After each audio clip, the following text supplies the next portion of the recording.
안녕, 안녕.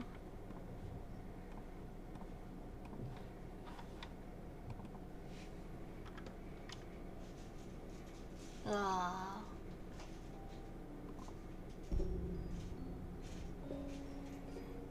어서오세요.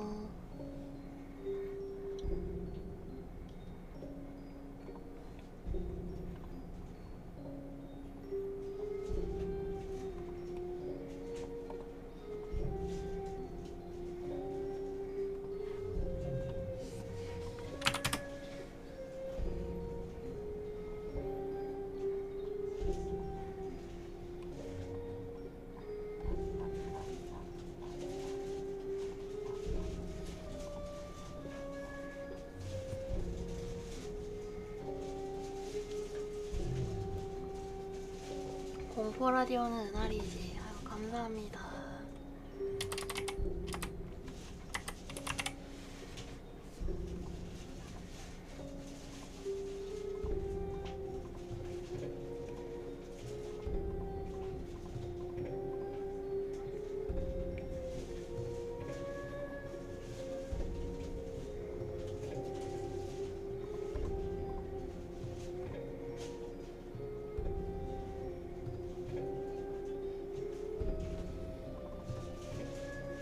어서오세요. 추천 감사합니다.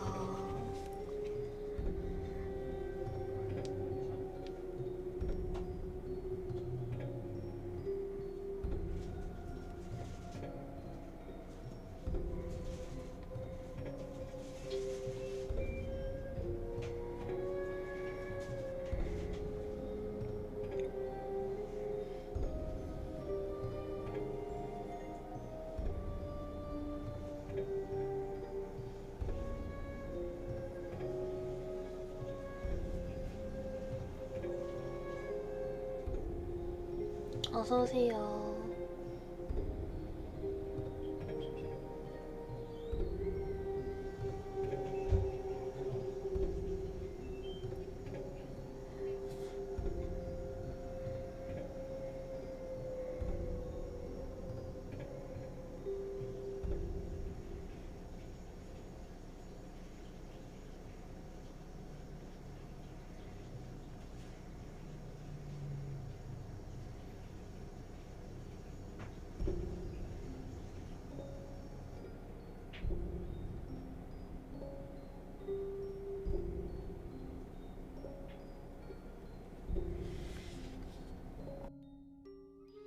아, 오늘 드디어 오늘 수요일이고 내일이면 목요일이구만요.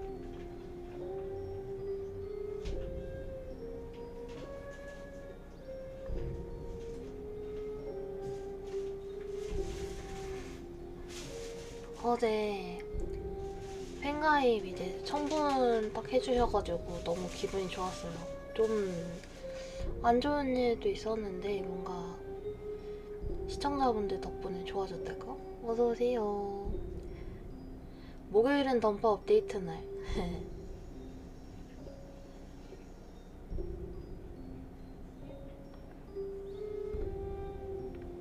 아이고 언니 어서오세요.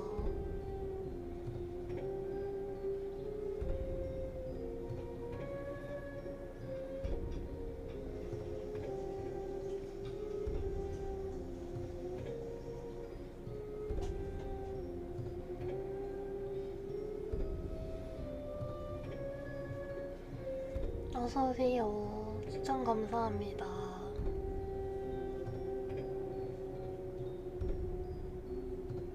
그러고 보니까 나 어제 내가 맛있는 거 꼭 먹어야겠다 해놓고 안 먹었다. 그래놓고 라면 먹었어. 세상에.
추천 감사합니다.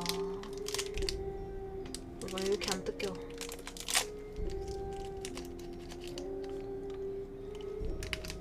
요새 막 비염 다시 도지는 분들 좀 많더라고요. 저도 어렸을 때는 비염이 참 심했는데 저는 수술을 해가지고 딱히 요새는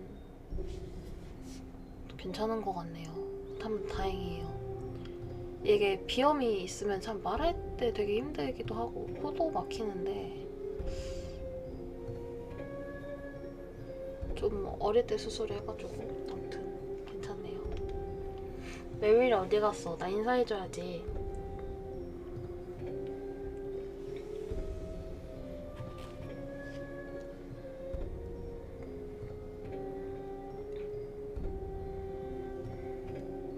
어서오세요.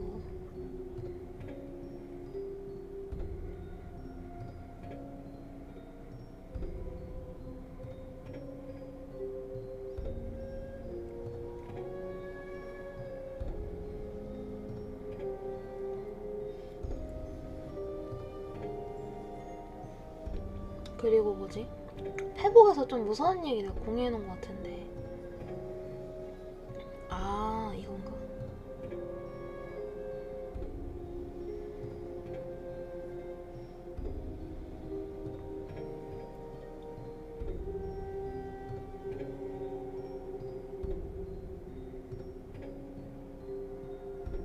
좋아. 오늘 첫 번째 얘기는 3층입니다.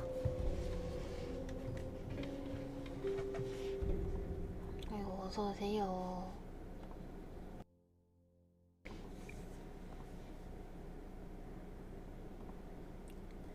이번 이야기는 3층입니다. 이 이야기는 제가 미국 유학 시절에 저의 대만인 친구가 겪은 일입니다. 그 대만 친구가 중학생이던 시절 반 친구들과 수학여행을 떠났습니다. 수학여행에서 이것저것 구경을 하고 숙소인 호텔에서 짐을 풀고 저녁을 먹은 뒤 취침 전까지 자유시간이 주어졌다고 해요. 모두들 신이 나서 한꺼번에 다같이 밖으로 나가서 놀았대요. 그렇게 놀다가 날이 슬슬 어두워졌고 제 대만 친구와 일행들은 이제 다시 숙소인 호텔로 들어가기로 했습니다. 그때 호텔 바로 옆에 편의점 하나가 보였고 한 친구가 어차피 바로 옆이 숙소니까 편의점 테이블에서 음식을 사서 먹고 들어가자라고 하더래요. 하지만 제 친구는 굉장히 피곤했기에 혼자 방으로 가기로 했고 혼자서 호텔로 들어왔다고 해요. 엘리베이터를 타고 자신의 방인 5층으로 올라가고 있는데 갑자기 땡 하더니 3층에서 멈추더랍니다. 누군가 타나 싶었지만 아무도 없었고 엘리베이터 안에서 본 3층의 복도는 정말 아무것도 보이지 않을 만큼 암흑이었다고 해요. 엘리베이터를 잡은 채로 다리 한쪽과 몸을 반만 나오게 한 채로 둘러봤는데 정말 아무것도 안 보이더랍니다. 어두워서 그런지 아무것도 없는 것 같았다고 그러더라고요. 친구는 대수롭지 않게 여기고 5층으로 올라가서 방에 들어가 휴식을 취하고 있었습니다. 그때 핸드폰이 울리며 편의점에 갔던 친구 하나가 지금 분위기가 너무 좋고 재밌으니까 와서 같이 놀자고 연락이 왔다고 해요. 친구는 귀찮았지만 또 먼저 자려니 막상 잠이 안 왔던 터라 엘리베이터를 탄 뒤 다시 1층 로비로 내려갔습니다. 이번에는 중간에 멈추는 게 없었고요. 근데 혹시나 했던 찝찝한 마음으로 로비에 가서 직원에게 물었대요. 3층은 왜 불이 전부 꺼져 있는 건지. 그러자 직원이 이상해하면서 묻더래요. 고객님, 죄송하지만 저희 호텔은 3층은 엘리베이터 운영하고 있지 않습니다. 3층은 그리고 거의 창고로 쓰고 있어서 사람도 없어요. 놀란 친구는 장난치지 말라며 직원과 함께 엘리베이터로 갔고 거짓말처럼 3층 버튼이 없었다고 합니다.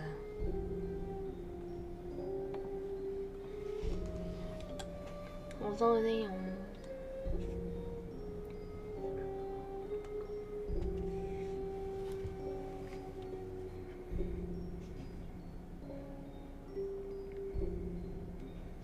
어서오세요.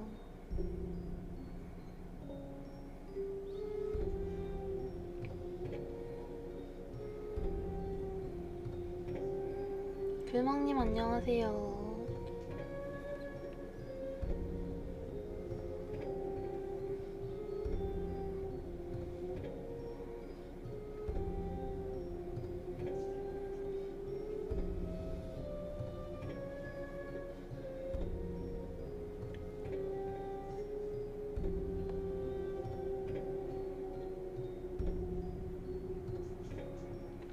아윙.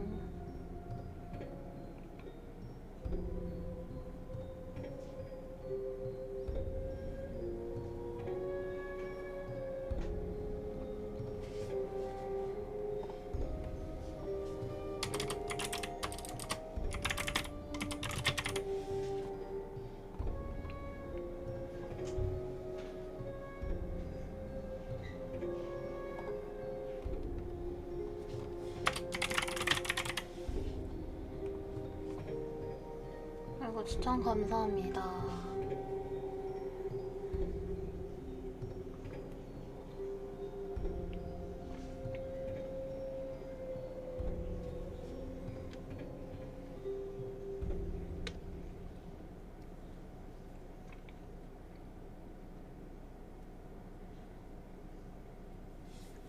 언니 안녕하세요.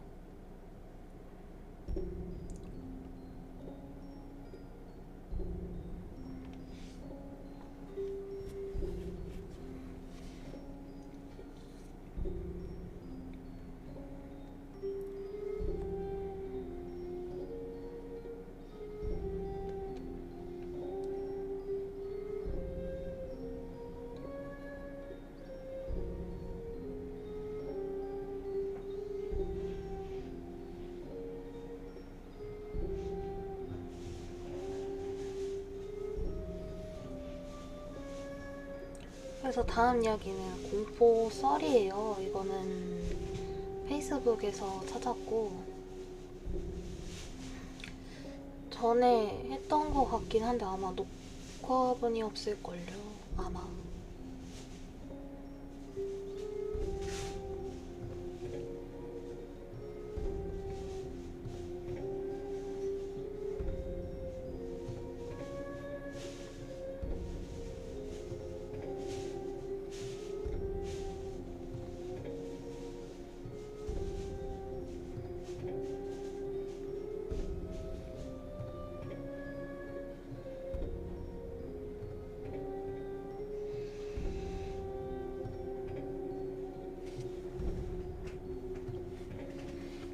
와, 닭꼬치 맛있겠다.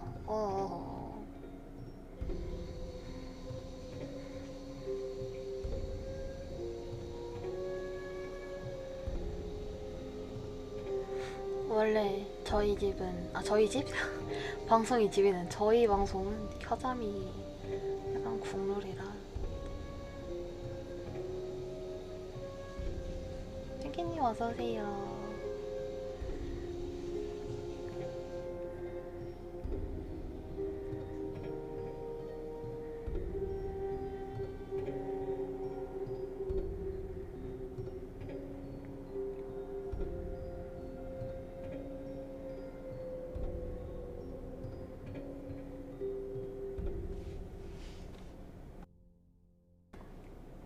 그래서 풀 제목은 귀신의 목을 칼로 그었다는 얘기거든요. 참 제목부터 좀 심상치는 않죠.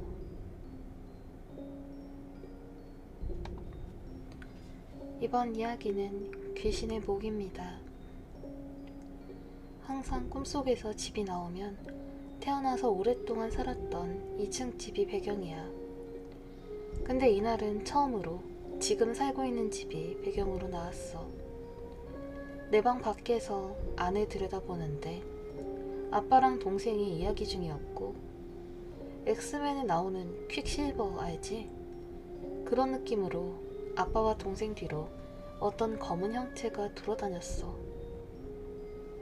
빠르게 다닐 땐 안 보이고 문득문득 제대로 된 형체가 보였는데, 작은 키에 살집이 있는 나이 든 여자 같았고, 검은 복장에 검은 긴 머리를 하고 있었는데 마치 오랫동안 못 씻은 사람 같았어. 그러고는 엄마가 침대에 누워있는 안방으로 도망쳐와서 동생과 나는 방 밖을 바라보고 있었고, 아빠는 알 수 없는 존재를 해치우러 거실에 있었어. 근데 아빠의 등 뒤로 아까의 그 존재가 모습이 바뀐 채로 나타난 거야. 흰 소복에 검은 머리를 질끈 묶은 채로. 아빠가 우통을 벗고 있었는데 등에다가 커터칼을 쓱쓱 그으면서 해발쭉 웃는 귀신을 보니 꿈속에서도 소름이 옥솟어 돋았어. 너무 무섭지만 방어를 해야 할 것 같아서 안방에서 공격할 무기를 찾았어. 하지만 제대로 된 무기를 찾기도 전에 그 존재가 안방으로 들어왔고, 긴 강목 같은 걸로 귀신을 쳐서 얼떨결에 커터칼을 내가 쥐게 되었어. 그러고는 생각할 새도 없이 내 손이 귀신 쪽으로 가더니 커터칼로 목을 가로로 아주 천천히, 그리고 깊게 그어버렸어. 그 생생한 느낌이 너무 무서워서 손을 벌벌 떨면서 귀신을 쳐다봤는데, 눈 하나 깜빡하지 않고 섬뜩한 미소를 지으면서 "그거 가지고 되겠어?" 라는 말을 하는 거야.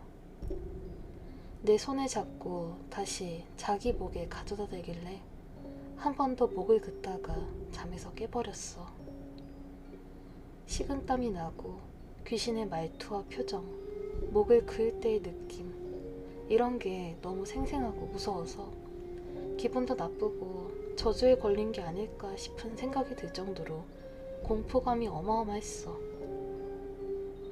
귀신이 등장하는 꿈은 거의 꿔본 적이 없는데, 나오더라도 날 죽이려던 귀신이랑 친구가 되어서 논다 정도의 내용이어서 깨고 나서는 웃고 넘길 수 있었단 말이야. 이런 적은 처음이라 아직까지도 무섭네.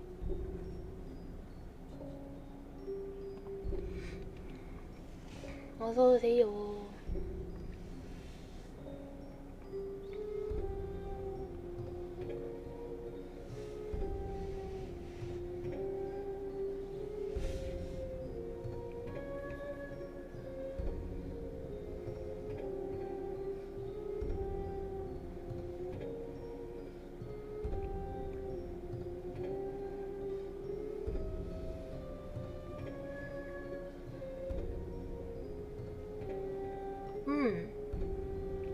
오늘 웽? 방송 너무 일찍 끈 거 아니야?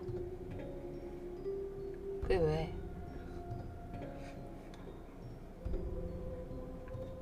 그때 있었구나.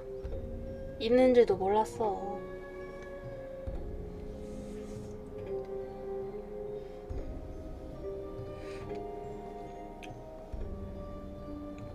아하.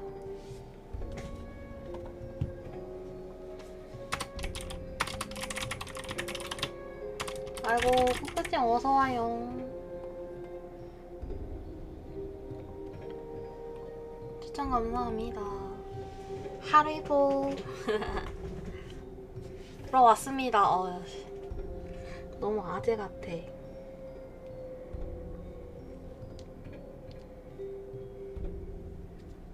은하. 버스.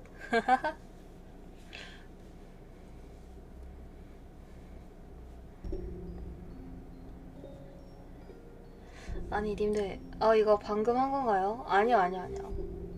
평소보다 일찍 가서 수업해서. 아니 오늘 나갔다 올 일이 있어가지고 미리 껐어. 끄고 나갔어.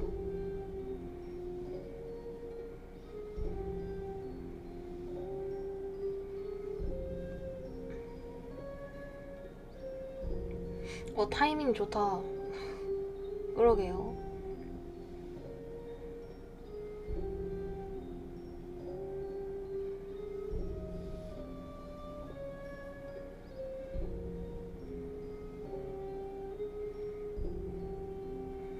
평소보다 일찍 가서 섭섭했어요.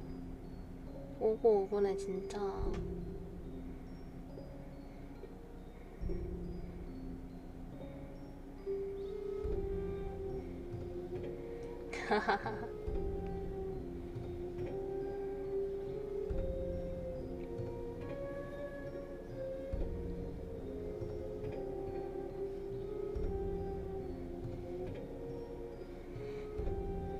아, 오늘 맛있는 거 못 먹었어. 너무 아쉽고.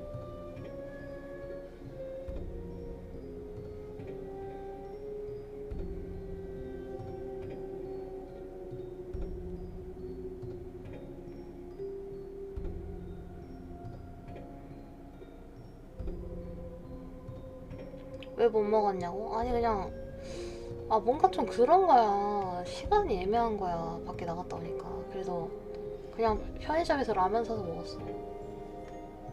내가 어제도 라면 먹었거든. 그래서 좀, 이게 맞나? 이러면서 먹었어. 이게 맞나?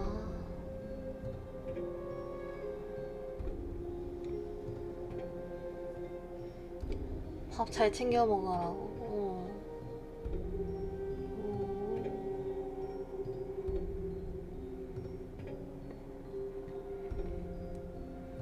아니, 평소에도 못 챙겨 먹진 않아.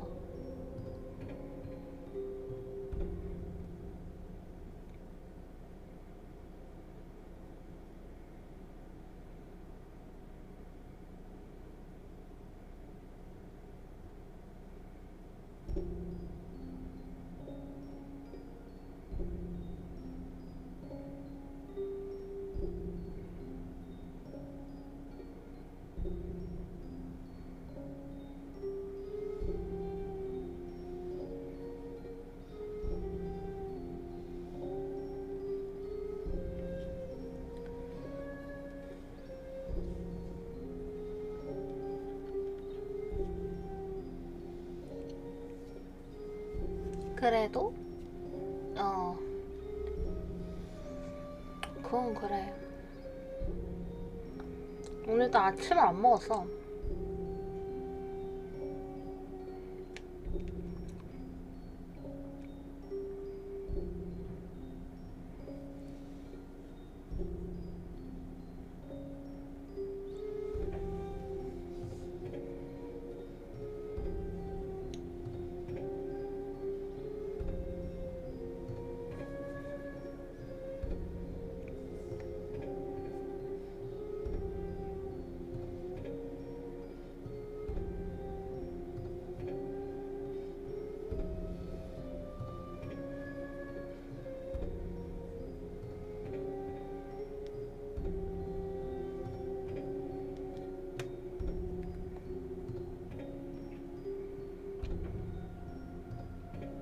어허.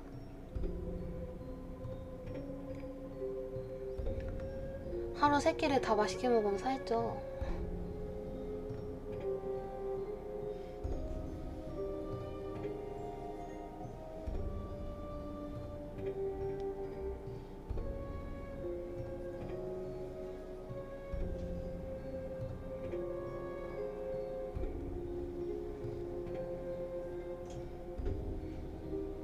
호호호. 그건 맞는 말이긴 해.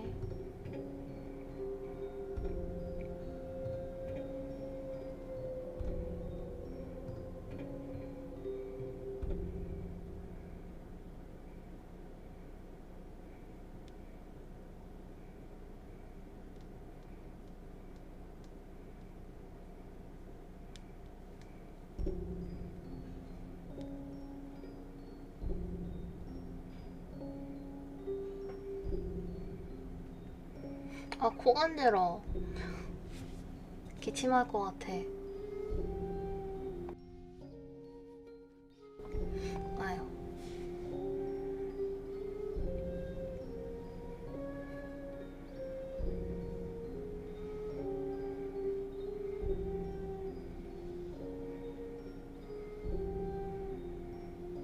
억도님 어서오세요.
그래서 외할머니의 신기 이야기는 아무튼 페북에서 가져왔고요. 이거는 저도 처음 보는 얘기예요.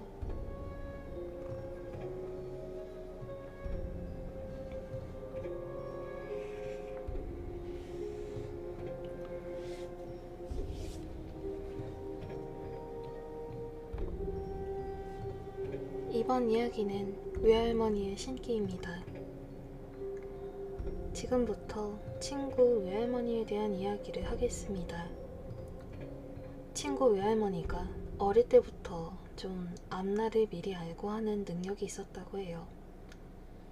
뭐 손님이 연락 없이 와도 미리 올 걸 알고 음식 준비를 하거나 그 외에도 마을 일을 소소히 미리 맞추거나 그랬다고 해요. 하지만 그런 능력이 남에게 손가락질 받을 정도로 강한 건 아니었다고 합니다. 근데 외할머니가 돌아가실 때가 되니까 자신의 임종을 미리 알고 차곡차곡 준비를 하셨다고 합니다. 그리고 밤에 주무시듯이 숨을 거두셨다고 합니다. 그리고 친구의 언니가 결혼할 때가 되어서 중매를 보게 되었다고 합니다. 나이가 28살이라서 조금 급한 마음이 있었다고 해요. 근데 중매를 봤는데 너무 괜찮은 남자가 나왔대요. 인물, 능력, 집안, 돈, 성격 뭐 하나 빠지는 게 없었다는 거예요. 그래서 이 친구 집에서도 안 그래도 급했는데 또 친구 언니 나이도 있고 해서 조금만 괜찮아도 그냥 혼사를 치를 작정으로 중매를 나가곤 했는데 늦바람에 이런 괜찮은 사람이랑 연결되었다고 많이 좋아했습니다. 그리고 그 남자의 집에서도 이 언니를 좋게 보고 결혼에 대한 구체적인 이야기가 오가게 되었다고 합니다. 그쯤 친구네 집에서는 그 언니가 착해서 이런 복이 왔다, 잘 됐다 이런 말들이 수도 없이 오갔대요. 근데 그 남자 집안과 구체적으로 결혼 이야기가 오간 그날 밤에 친구의 어머니가 꿈을 꾸었는데 어머니가 옛날 외할머니가 사시던 외갓집 큰 앞마당에 서 있고 외할머니가 몹시 무서운 얼굴로 아주 큰 마당 쓰는 빗자루로 어머니를 몹시 때리는 꿈을 꾸었대요. 이 결혼은 절대 안 된다고 이런 말씀을 하시면서 거의 천둥소리 같은 고함을 치면서 어머니를 그 큰 빗자루로 온몸을 사정없이 때렸다는 거예요. 근데 이 꿈을 꾸고 나면 어머니는 온몸이 진짜 빗자루에 맞은 것처럼 삭신이 쑤시고 그랬대요. 친구 어머니도 꿈이 걸렸지만 상대방의 자리가 너무 좋고 언니가 나이도 있어서 이 자리 놓치면 이보다 더 좋은 자리를 못 구할 것 같아서 그냥 일을 진행시켰대요. 근데 밤마다 어머니가 이런 꿈을 꾸고 점점 더 그 강도가 세졌대요. 그래도 일은 일사천리로 진행이 되어서 함 들어오기 전날이었대요. 그날 어머니 꿈에 외할머니가 아주 무섭고 섬뜩한 얼굴로 나타나시더니 외갓댁 앞마당에 큰 고무 다라이를 갖다 놓고 거기에 물을 가득 채우더니 어머니 얼굴을 거기에 막 밀어넣으면서 지 새끼 죽이려고 한다면서 차라리 네가 죽으라고, 이 결혼 안 된다고, 이런 식으로 욕을 하면서 막 어머니 머리를 거기 밀어넣고, 꿈이었지만 정말 죽일 듯이 그랬대요. 그 다음날에 함이 들어오고, 문제는 함이 들어오면서 그 신랑이 계단에서 넘어져서 발목을 크게 다쳤다고 해요. 걸을 수가 없을 정도로요. 그래서 어머니도 그 꿈도 있고 해서 결혼을 미루는 척 하면서 파혼을 했대요. 그 후로는 한 번도 그 꿈을 꾼 적이 없대요. 그 뒤에 그 언니한테는 예전만큼은 아니지만 그럭저럭 괜찮은 자리가 들어와서 결혼을 했다고 합니다. 그러면서도 그 어머니는 그 자리를 아까워했대요. 그러다가 한 1년 정도 지나서 친구 어머니랑 친구 언니가 백화점에 갔다가 예전에 그 중매쟁이를 만났는데, 어머니가 아쉬운 마음에 예전 그 중매 상대 남자가 결혼을 했는지 뭐 어떻게 되었는지 소식을 물어봤대요. 근데 그 중매쟁이가 그 남자도 파혼 뒤에 워낙 자리가 괜찮다 보니까 바로 괜찮은 여자 집안과 연결이 되어 결혼을 했대요. 근데 그 새댁이 결혼한 지 10개월도 안 되어서 그 신랑한테 맞아 죽었다고 합니다. 그 남자가 의처증에다가 심한 폭행을 상습적으로 했답니다. 근데 어떻게 죽었냐면 그 남자가 부인 머리를 때리면서 나중에 욕조에 물을 받아놓고 여자 머리를 거기다 넣었다 뺐다 하면서 괴롭혀서 과도한 폭행과 익사 쇼크에 의해서 죽었다고 합니다.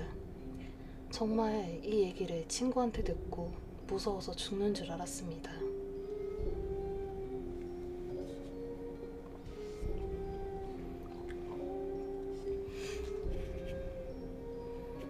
아이고, 연익님, 쪼꼬리님, 백호님, 긍정님, 민규님 어서 오시고요.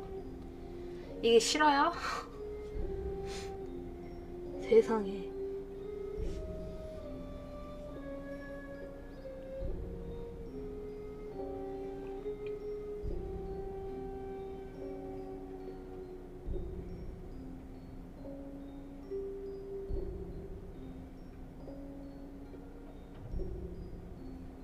으흠?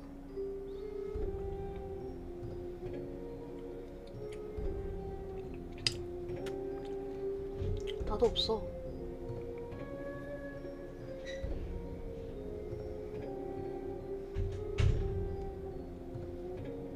그러게요.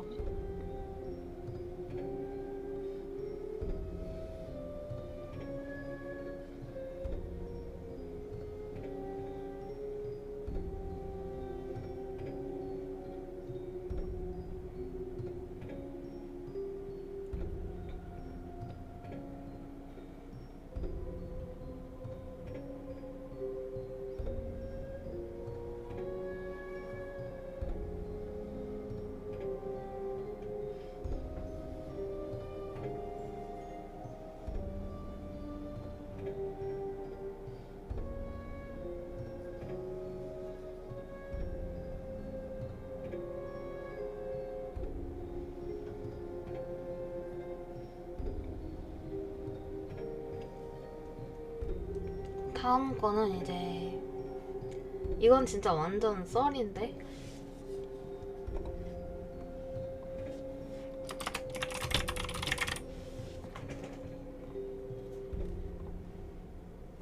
아이고 추천 감사합니다.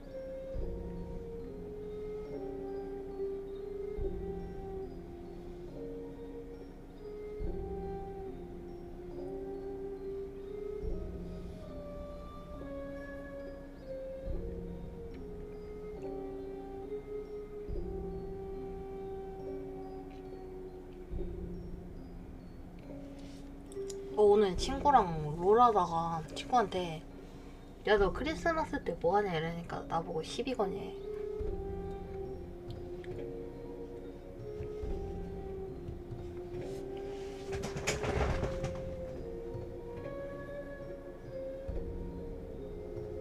크리스마스 때 방송 왜? 나 그때 약속 있어.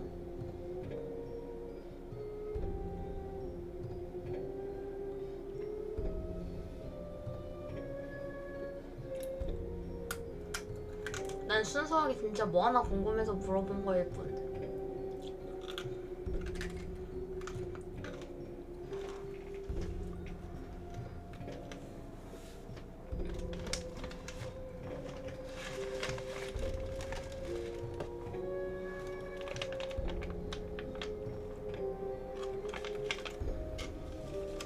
또 맵에 틈 나온다.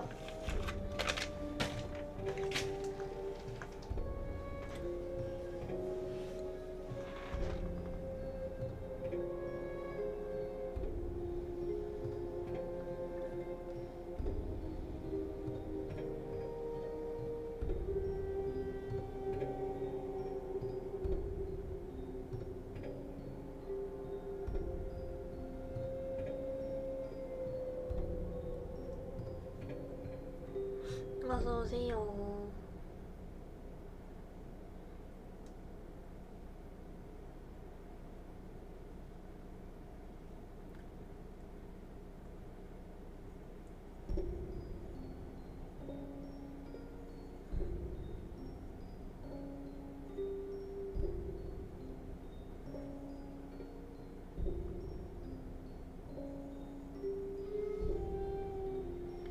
그래서 이거는 썰인데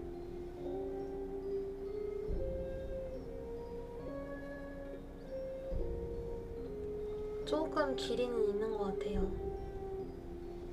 12시 전에 끝나겠지? 이거 시작하도록 하겠습니다. 추천 감사합니다.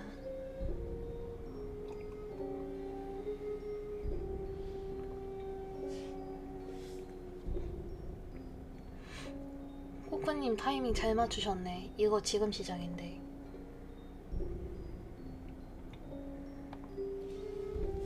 이번 이야기는 우리 춘천 이모입니다. 오늘은 우리 춘천 이모에 대해서 얘기할 거야. 나는 서울 토박이었어. 서울 변두리에서 태어나서 10여 년을 거기서 살았다. 돈이 없던 관계로 유치원을 생략하고 8살에 초등학생이 된 거지. 나는 동네에 있던 학교에 다녔어. 내 걸음으로 걸어서 20-30분? 난 솔직히 엄청 말을 안 듣는 초딩 악마였어. 하지 말라는 엄마 아빠 말씀을 역으로만 했던 것 같네.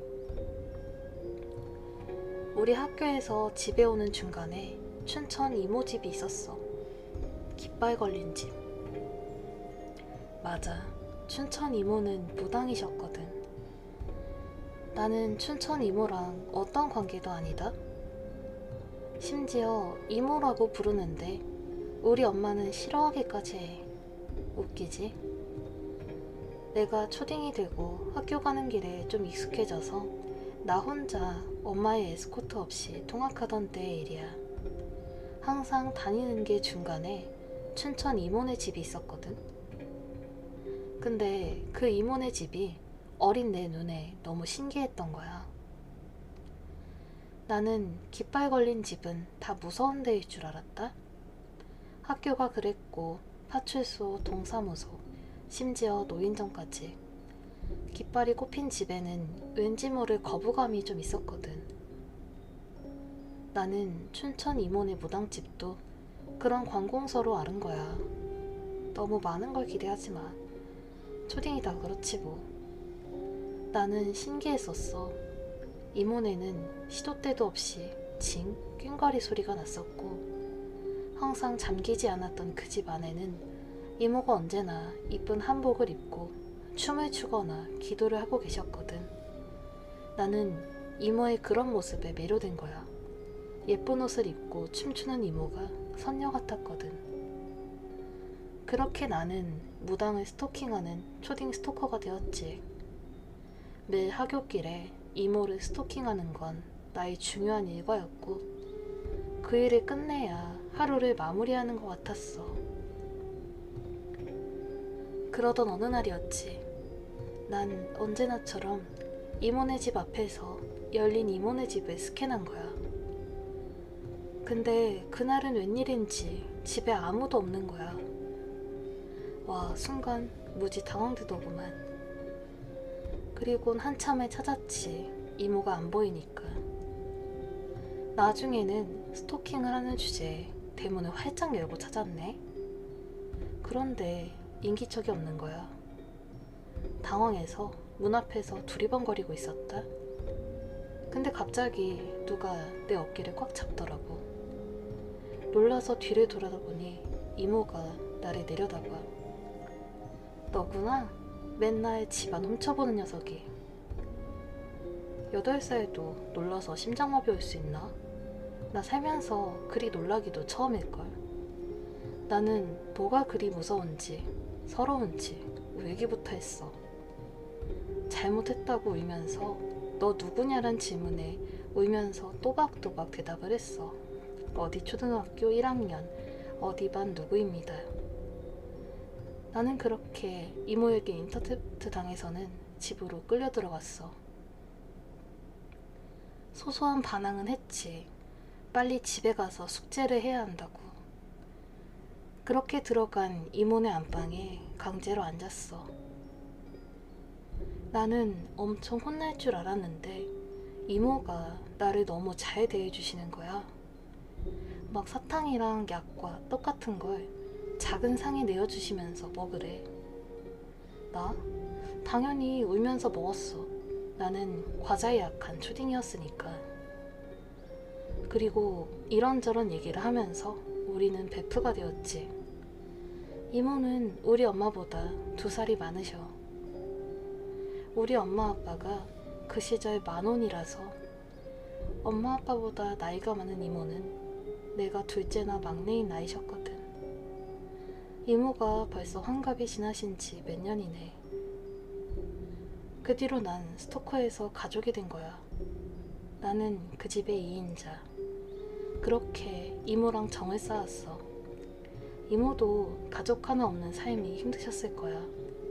나를 항상 아들 이상으로 챙기셨거든. 특히 이모가 가지 말라는 곳이나 하지 말라는 일을 하면 꼭 뒤탈이 나더라고. 그렇게 이모랑 잔정이 쌓일 때 일이 생겼어. 어머니가 매일 귀가가 늦은 아들을 수상하게 생각하신 거야. 처음에는 동네 친구 집에서 놀다 오나 했는데 그것도 하루 이틀이잖아. 매일 늦는 아들의 뒤를 밟으신 거야.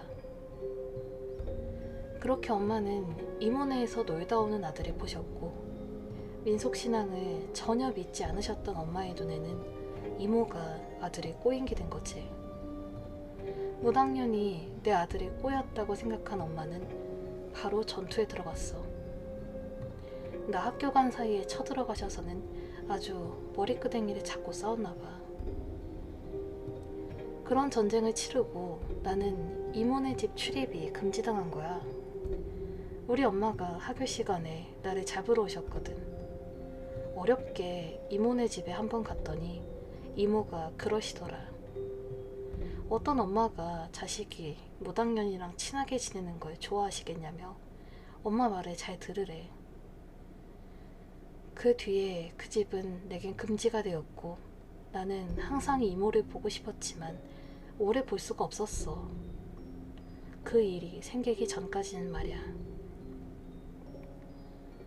그러던 어느 날이었지. 그날은 정말 날씨가 꿀꿀했거든. 이모랑은 벌써 한참이나 못 만난 때였고 나는 매일 지나면서 이모네 집만 물끄러미 쳐다보곤 지날 때였어. 어느 날 학교가 끝나고 집으로 오는 길, 평소랑은 너무 다르게 낮이었는데도 너무 어둡고 비도 내렸어. 나는 집으로 발길을 재촉하다가 이모네 집 근처를 지날 때였거든. 그런 느낌 알아?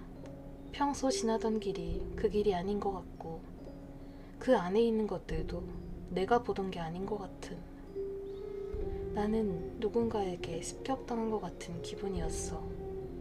그 더러운 기분은 말로 표현 못하겠다. 그렇게 어렵게 이모네를 지나서 집에 와서는 갑자기 알아놓은 거야.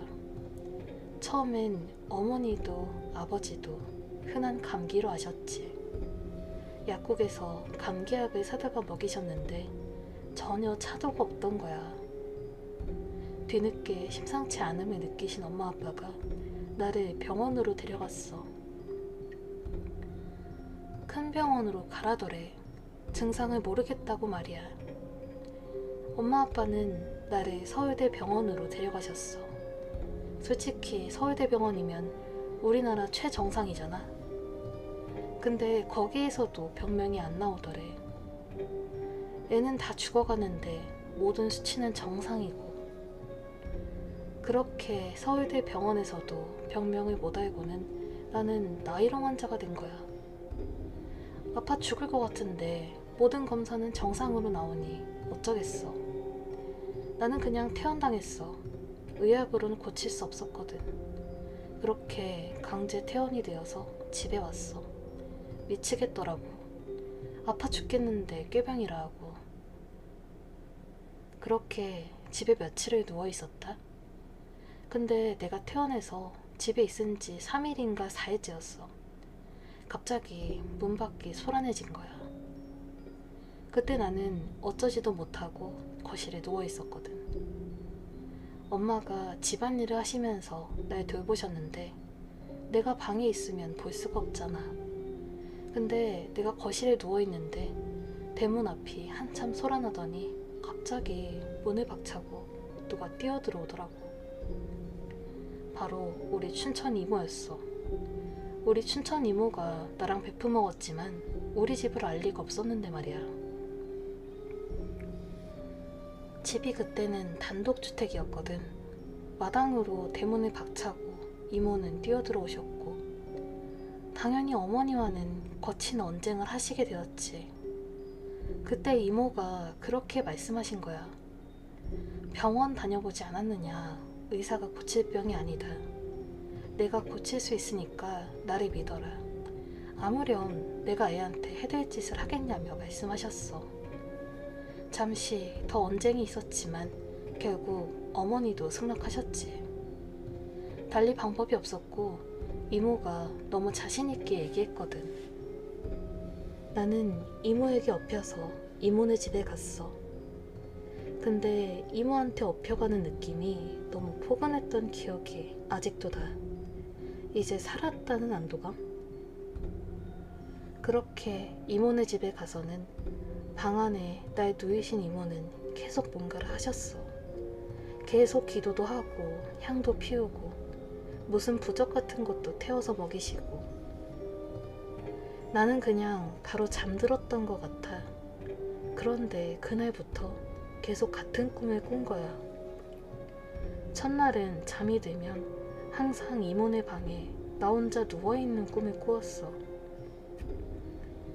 그런데 방문 밖에서 어머니의 소리가 들리는 거야. 얘 이제 다 끝났으니까 얼른 나와라. 집에 가자.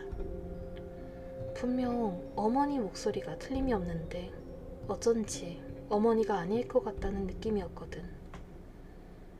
난 대답도 없이 그냥 떨면서 앉아 있었어. 꿈에서도 어머니가 왜 안 들어오시고 나를 불러내시나 하는 생각을 했거든. 그렇게 첫날 밤이 지나고 아침에 일어나니 이모께서는 꼬박 내 옆에서 밤을 새우신 듯 초췌하신 모습이었고, 아침이 되어서야 겨우 내 옆에서 잠시 눈을 붙이셨지. 아침을 먹곤 일찍 어머니가 찾아오셨는데 분명 내가 전날보다는 좋아진 걸 확인하시곤 별말 없이 나를 두고 가셨어. 세월이 지난 뒤 여쭤보니 그날 내가 차도가 없어 보이면 아주 집구석을 엎어버리려고 하셨다네. 그땐 어찌 된 건지 여쭤보지도 못했는데 나중에 내가 커서 들은 얘기는 내가 좀 그런 걸 잘 느끼고 타는 체질이라고 하시더라고. 그런데다가 내가 빙의가 된 그날은 유독 음기가 강한 날이었고, 무당집 주위에는 평소에도 영혼들이 많이 모인다고 하시더라고. 그런 여러 가지가 겹쳐서 아직 어렸던 나는 그렇게 된 거지. 한마디로 재수가 없었던 경우. 나는 그때 꿈 얘기를 이모한테 해드렸는데 이모가 누가 불러도 대답하지 말고 절대 문을 열어주면 안 된다고 주의를 주셨어. 아무리 밖에서 난리를 쳐도 네가 방문을 안 열어주면 절대 들어오지 못할 거라 하시면서 말이야. 난 이모네 집에 5일인가 있었어. 이모는 항상 밤에는 잠을 안 주무시고 나를 돌보셨는데 정말 내가 눈을 뜨면 항상 옆에서 지켜보고 계셨거든. 그렇게 이모가 지켜주는 와중에도 나는 밤마다 꿈을 꾸었어. 어머니 흉내를 낸 그건 어떤 날은 아버지 흉내도 내고 어떤 날은 친구, 그리고 심지어 담임 흉내까지 내면서 나를 꼬드겼지만 나는 쿨하게 무시했어. 말로 안 되니까 방문을 열려고 했는데 열쇠로 잠근 것처럼 방문 손잡이는 돌아가지 않았고, 마지막 날엔 유난히 심했는데 거의 방문을 부수듯이 하며 떠들어대더라고. 근데 목소리가 몇 명이 같이 똑같은 말을 하고 있는 것 같이 엄청 이상하더라고. 굉장히 분해하면서 두고 보자는 투로 얘기를 했어. 그런 뒤에 나는 무사히 고비를 넘길 수 있었어. 그때 이모가 하시는 말씀이 앞으로도 살면서 이상한 일을 경험하거나 볼 때가 있을 거라면서 차차 네가 나이를 먹어가면 괜찮아질 거니까 그런 게 보이더라도 그냥 모른 척하라고 말해주셨지. 다 나아서 집에 갈 때 어머니께도 특별히 당부하신 게 얘가 성인이 될 때까진 될 수 있으면 밤에는 바깥 출입을 못하게 하라는 것과 집에다가 흰색 개를 키우란 말씀이었는데 어머닌 미신이라면서 콧방귀를 뀌셨지만 내가 다 클 때까지 이모 말을 충실히 따르셨다는 게 반전이야. 나도 이상하게 밤에 밖에 나가는 건 무섭더라고. 본의 아니게 일찍 귀가하는 착한 어린이 시절과 착한 청소년 시절을 보냈어. 내 본심은 아니었지만 어쨌든. 물론 간혹 말 안 듣고 밖에도 나갔는데 몇 번 시겁하고는 얌전히 클 때까지 기다린 것 같아. 덕분에 다 큰 지금은 그때 못 노른 한까지 더해서 미친 듯이 밤문화를 즐기고 있지만 그 뒤에 우리 집에는 당장 어머니가 구해오셨던 하얀 발바리부터 지금까지 항상 흰색 개를 키워. 내가 무척이나 아꼈지만 이상하게 개들이 4년 이상을 못 산 것 같아. 아마 내 주위에 몰려드는 귀신들이랑 항상 싸우느라고 제명대로 못 산 것 같아서 늘 미안함을 가지고 살아. 지금 나랑 같이 사는 동거견은 흰색 슈나우저야.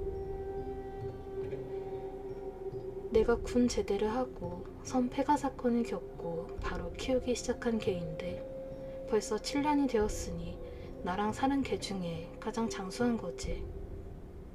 지금도 간혹 아무것도 없는 허공을 보면서 미친 듯이 으르렁거릴 땐 정말 섬찟해. 어머니는 그 뒤로는 공식적으로는 인정하시지 않으셨지만 비공식적으로 내가 이모네 집을 놀러가는 걸 눈 감아주셨어. 어떤 일이 있어도 아들에게 해가 될 사람은 아니라고 생각하셨나봐. 그리고 집에 특별한 게 생기거나 만난 걸 할 때는 꼭 따로 싸주시면서 나한테 그러시더라고. 가져가서 아줌마랑 먹던지 말던지 하라고. 그렇게 초딩 시절에 나는 이모네 집에서 놀았던 기억이 많아. 이모가 있는 이모네 집은 나의 안전한 대피처였거든. 그러다가 아버지 하시는 일이 다른 곳에서 하시게 되어서 우리는 지방으로 이사를 가게 되었어. 이사 가는 날 우는 나한테 이모가 안아주시면서 우리 인연이 끝난 게 아니니까 또 만나게 될 거라 하셨고, 간간히 편지도 쓰고 전화도 드렸는데 내가 대학을 인서울하면서 찾아갔더니 그때까지 그곳에 계시던 이모와 해오를 했고 지금까지 인연이 이어지고 있지. 이모는 지금도 내 전담 해결사야. 많은 귀신이 엮인 일이 있었지만 그때마다 해결해 주시고, 지금은 나도 30년이나 묵어서 이젠 좀 강해진 터라 이모도 안심하시지만 아직도 물가에 내놓은 아이 같은가 봐.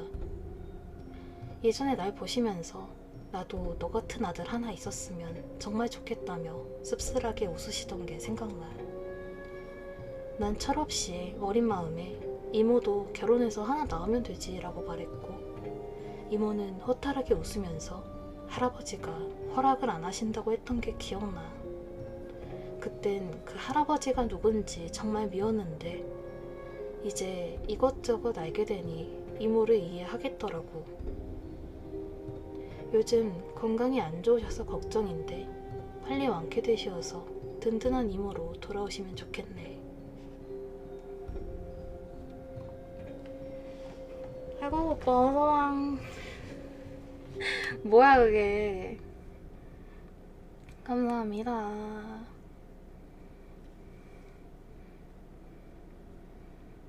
안녕. 이호님 어서오세요. 아이고 오빠 마음에 감사합니다. 냠냠. 아 더워. 역시 집에선 긴팔 입으면 안 되나봐요. 너무 더워. 아이고 벌써 12시가 돼버렸다.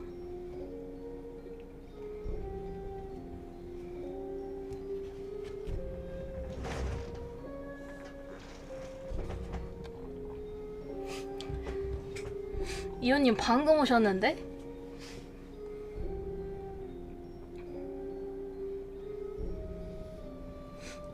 난 또 레전드 이야기 인정한다는 줄. 집에선 반팔이죠. 그쵸. 근데 지금 긴팔 입고 있어가지고 너무 더워.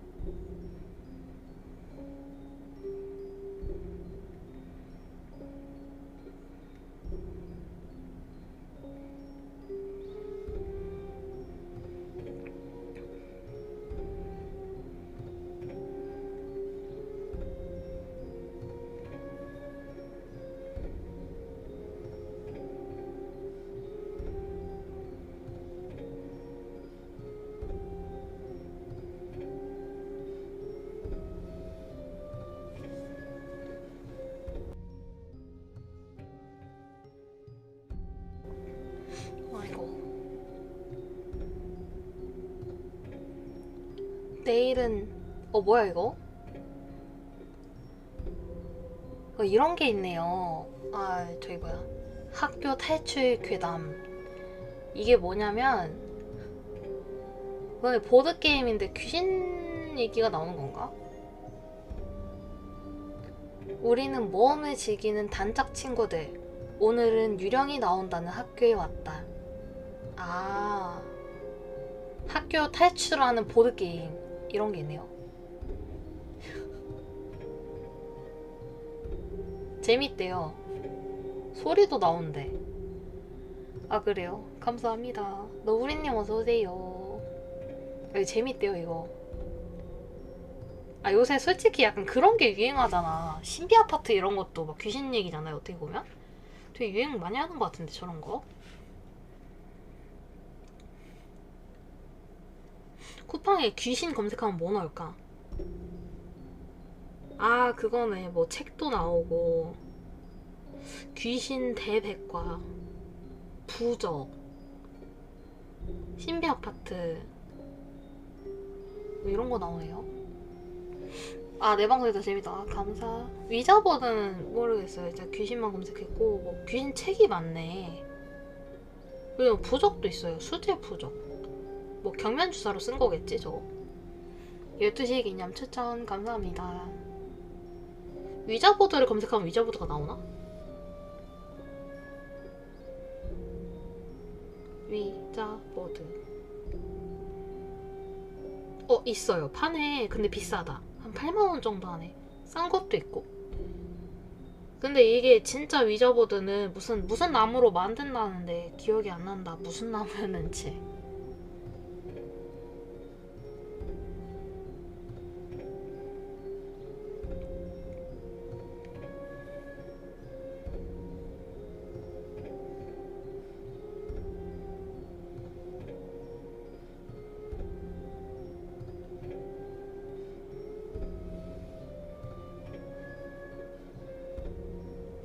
아니 근데 그 뭐지?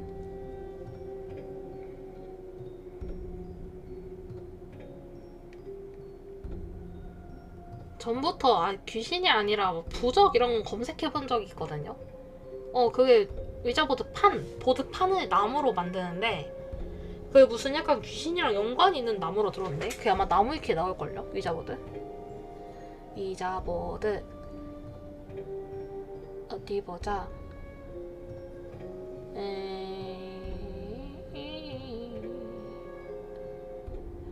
여기있다. 아니? 이게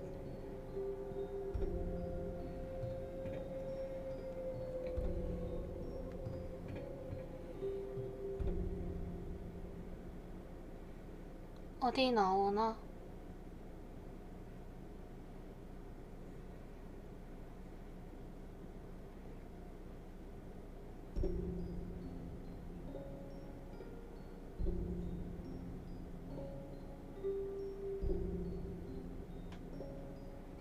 맞아, 이거 아이작에서도 나와. 게임하면서 쫓아내기 복수하다. 노노노노. 이게 제가 위자보드 하는 무슨 하는 법? 그걸 봤거든요. 거기 자세하게 나오는데 그게 왜 안 나오냐? 여기 있다. 위자보드 사용법. 여기 나오나? 아주 자세하게 나와 있어요. 이거 방송에서도 한번 했을걸요? 근데 여기 위키하우라고 있어요. 되게 신기한 게 많아요. 아이고, 백원님 어서오세요. 위자보드 하는 방법부터 어디 보자. 마법사가 되는 법, 흑마법을 쓰는 방법, 염력에 눈 뜨는 법, 유체이타라는 법, 이런 게 나와 있어요. 궁금한데? 유체이타라는 법 뭐야? 아침에 시작하기. 오. 아니 근데 이거 누가 따라해 이거를? 근데 유체이타라면은 그 사이에 다른 영혼이 내 몸을 강탈한다는 말이 있잖아요? 그래가지고 나는 좀 꺼려져. 마법사가 되는 건 뭐야? 코스프레 의상은 버리기, 일기 쓰기, 마법사에 대한 전승 찾아보기, 삶과 연결하기, 초인적 능력 훈련하기, 육체를 갈고 닦고, 천문학과 점성학에 관심을 갖고, 종교에 대해서 알고, 오컬트 공부하기, 마법사 되는 법, 기량을 기르고, 우주 내부에 존재하는 7의 자연법칙을 알아야 된대요. 명상하기, 힘을 기르기, 흑마법 사용하지 않기, 사이비나 광신교 가입하지 않고 마법만 공부하지 않고 과학을 공부하래요. 약간 그거 아니야? 저기 롤에 나오는 마법공학? 그거 사실 반대잖아요. 마법이랑 과학은 어떻게 보면 그렇지 않아요? 난 마법공학이란 말을 듣고 되게 그런 되게 신기하다 이랬거든요.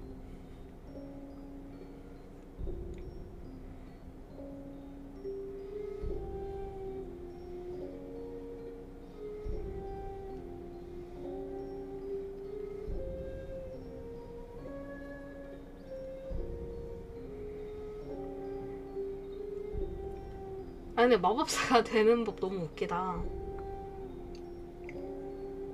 신전을 지어야 된대요. 재단도 건설하고, 요정이랑 소통하기, 흑마법은 악이다. 손금 보는 법도 있어요.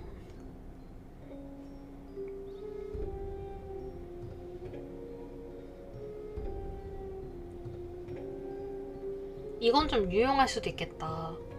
근데 마법사가 되는 법은 좀... 오, 이것도 좀 유용하네. 침실에 풍수지리 적용하기. 오. 오호. 이것도 약간 그거 같네. 동물의 숲 같네요. 그 동물의 숲 얘기가 왜 나오는지 아세요? 동물의 숲에 인테리어가 있어요. 자기 집이 있는데 인테리어 점수를 매겨요. 근데 거기서 풍수지리를 적용을 해가지고 인테리어를 하면 점수를 더 주는 거예요. 특별한 행운 아이템, 뭐 색깔별로 뭐 배치하는 가구 이런 게 다 있는데 제가 알기로는 빨간색, 초록색, 노란색이었던 걸로 기억하거든요. 근데 풍수지리 내가 어릴 때부터 그래서 풍수지리라는 말을 알았지. 근데 이것도 좀 많네요. 빛이 바로 비치는 곳 아래 침대에 안 놓기, 뭐 거울이 부착된 옷장은 놓지 않는다, 화초랑 꽃은 치운다, 침대 주변에 잡동사니가 없어야 된대요. TV도 치우고, 책들은 다른 데에 놓고 색으로 균형을 맞춘다.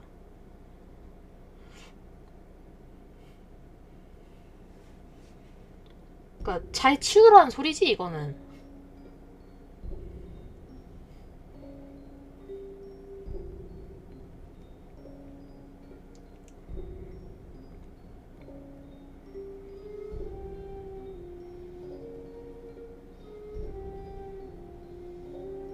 엄마가 그래서 치우라는 거구나. 아, 그건 더러워서 치우라는. 마법사 아니라 풍수질이라니까 이거. 창문의 위치를 고려. 침실에 영감을 주는 예술작품을 놓는다. 아하. 입지 않은 옷은 치운다. 아니 근데 너무 풍수가 아니라 그냥 좀 잘 치우고 살라는 것 같은데. 아, 이거는 또 의외네요. 당신을 바라보는 모습에 친척이나 친구 사진 놓지 않는다. 관찰당하는 것 같은 기분이 든대요. 그리고 침실이 너무 복잡하면 안 되고, 잡동사니는 다 치운다. 그러니까 생활에 만족이 있을 것 같아. 이런 식으로 정리를 하거나 풍수지리를 신경을 쓰면은 사실 다 좋은 말이네요. 뭐 잡동사니 치우고 뭐 좀 깨끗하게 하고, 이게 틀린 말이 없어. 뭐라고 나와 있는지 알아요? 침실에 가장 좋은 풍수를 적용시키기 위해서는 여분의 종이, 쓰레기, 오래된 장신과 사진, 필요없는 선물, 침실에 필요없는 물건을 치워야 한다. 어떤 물건에 대해 감정적으로 애착이 많으면 보관함에 넣거나 다른 방에 두는 것도 좋은데 침실에서 꼭 필요한 물건들을 최소한으로 줄이고, 침실이 깔끔하고 여유 공간이 있으면 당신의 생활도 정돈되고 만족스러워질 것이다. 작성자 엄마니까 그래서 저주 거는 법 있네. 나 걸 거야. 긴장하세요. 준비를 해야 되네.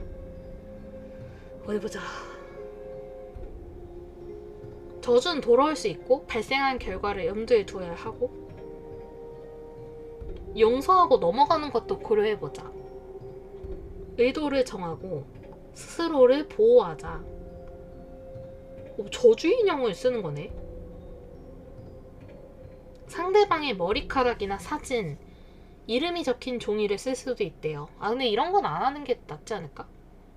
좀 찝찝해. 그렇게 저주하고 싶으면 그냥 가가지고 한 대 때리는 게 낫지. 나 한 대 때리고 말겠다 그냥. 이거 할 시간 있으면 한 대 쳐 진짜. 매개체는 뭐 녹슨, 뭐 의미가 있어요. 저주의 매개체로 사용한 물체를 모으는데, 녹슨 못, 압정, 날카로운 것을 병에 넣으면 상대방, 이게 병이 뭐냐면은 피클통 같은 거 있잖아요. 유리병을 준비해서 저주 인형에다가 상대방의 정보를 적힌 거를 적어서 병에 같이 넣는 거예요. 그래가지고 이제 녹슨 못, 앞정, 날카로운 걸 넣으면 상대방 다치게 할 수 있고, 고춧가루나 고추를 넣으면 상대방을 화나게 할 수 있고, 식초는 상대방의 삶을 쓰리게 만들 수 있대요. 장미 가시는 상대방이 무언가에 속게 만드는 방식으로 상대방한테 해를 입힐 수 있대요. 나한테 써먹는다고? 진짜 너무하는 거 아니야? 조심해.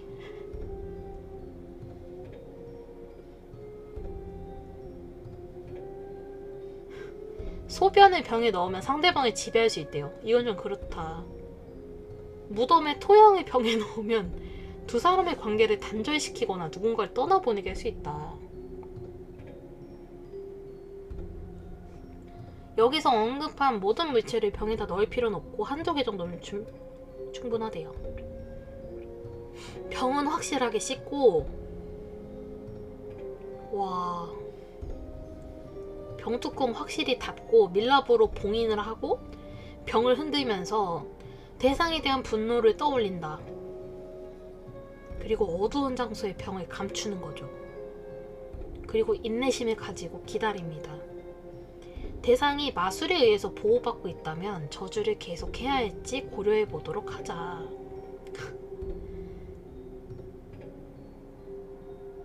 오.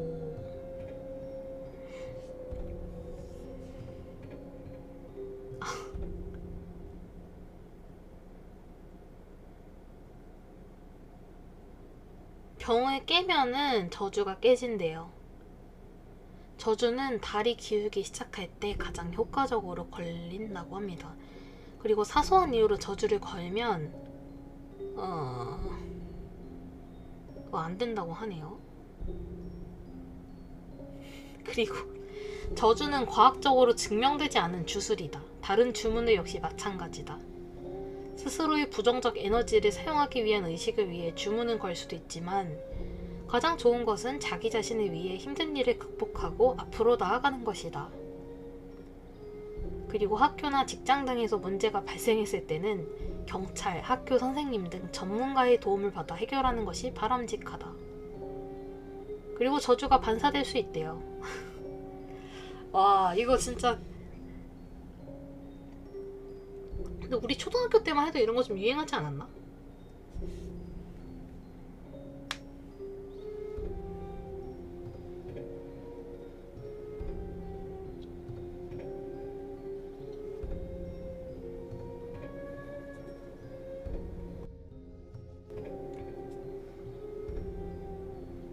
그리고 타로 카드 보는 법도 있어요.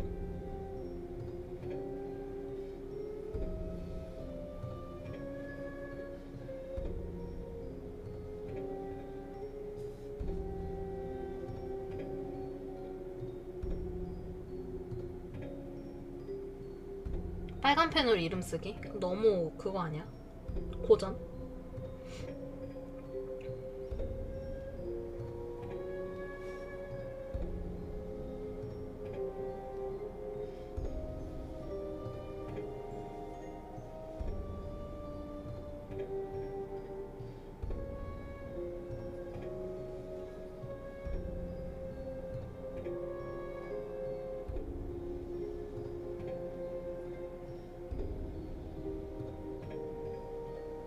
어서오세요. 그리고 뭐야, 전생을 기억해내는 법. 스스로 전생을 되돌아보기. 아하. 아, 이런 거 재밌긴 하네요. 위키아우 뭐 최면수 이용하기 뭐 여러 개가 있네. 근데 은근 이게 구체적인데 너무 좀 말이 안 되는 게 많아서 웃기기도 하고. 근데 풍수지리는 레알이다. 그런 것도 있네요. 황소자리 남성을 유혹하는 방법. 오호. 그런 것도 있네. 여자랑 스킨십 하는 방법. 남자친구 사귀는 법. 뭐야 이거. 멋진 남자 찾기. 이게 뭐야. 야, 너무 웃기다.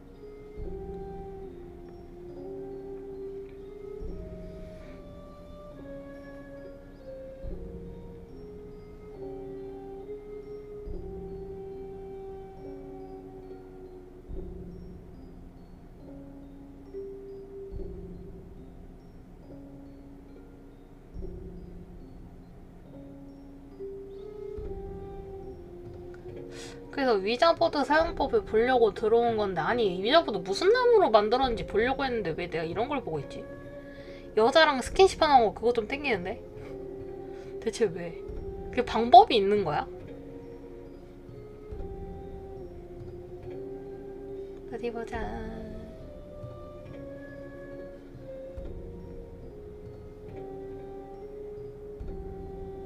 위자보드는 혼자 하는 게 아니라고 해요. 몰라, 이때잖아. 그러게.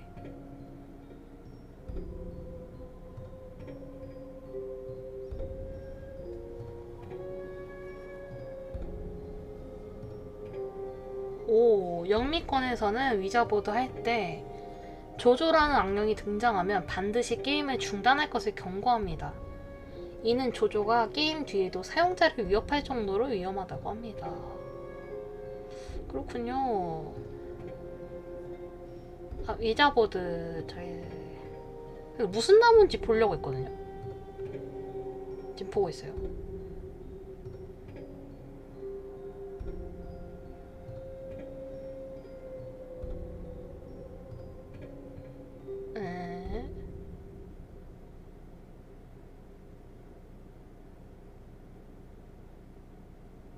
아, 내가 어디서 봤는데.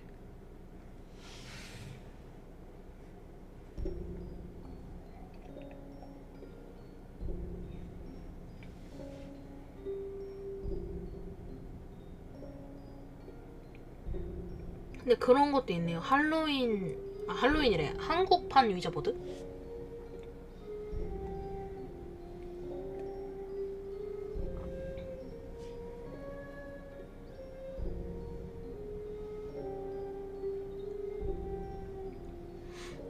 분신사바, 예, 분신사바 같은 거고 한글 위자보드가 있네요. 될까?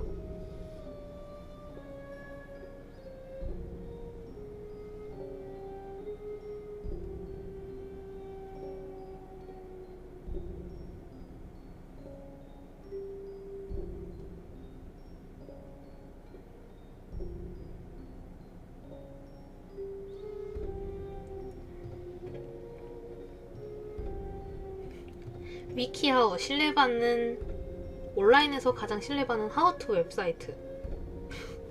근데 유용한 정보가 있었네요. 내가 이상한 것만 본 거였어.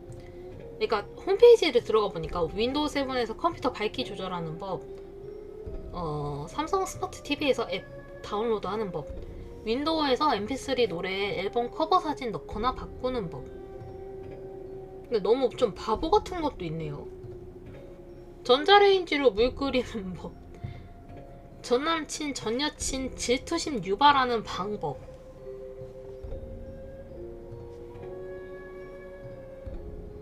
너무 뻔해. 이게 뭔지 알아요?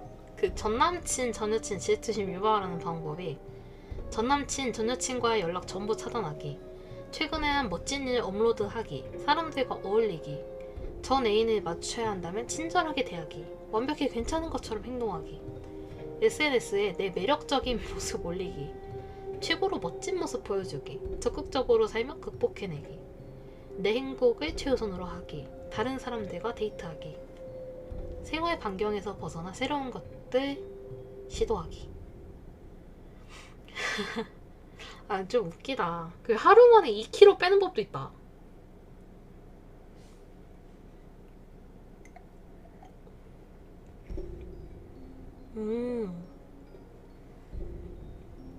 근데 좀 뻔한데 이것도?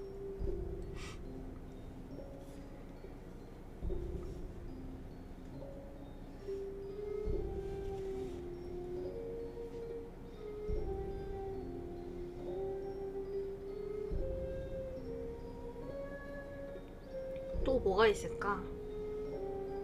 이게 전문가가 올린 글이 있고, 아 근데 웃긴 게 아까 내가 말한 전남친이랑 전여친 질투심 유발하는 방법이 전문가가 쓴 거래요. 하리한테 질투심 유발해서 뭐하게. 귀신 검색해보자. 없네.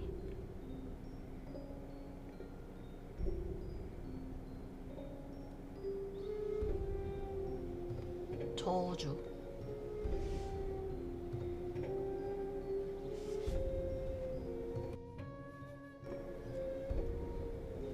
아, 미신 카테고리가 있네요. 로또에 당첨되는 법. 똑똑하게 구매하기. 아, 가격대를 고른다. 한 번에 많이 사거나 시간을 두고 산다. 구매 전에 상금을 다시 확인한다. 모든 복권은 컴퓨터 확인을 받는다. 구매 전에 티켓을 살핀다. 당첨되었다면 그만둔다. 그렇군요. 행운의 숫자 찾는 법. 아, 인생 여정 수가 있대요. 아하. 오, 이런 거 재밌어. 뭐야, 내 행운의 숫자를 알아보자. 여러분도 같이 해보세요. 여러분의 인생 여정수를 계산하세요. 본질적으로 한 자릿수가 될 때까지 생년월일에 각 숫자를 더하세요.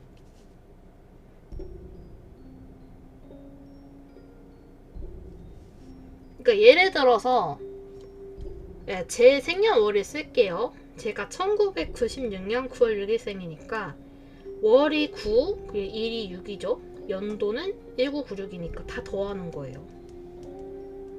25 9 6 아, 그런 결과.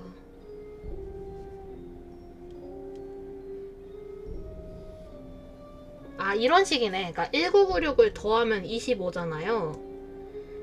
근데 이게 한 자리 숫자 될 때까지 해야 되니까 2 더하기 5를 해서 7. 그래서 7 더하기 9 더하기 6을 해서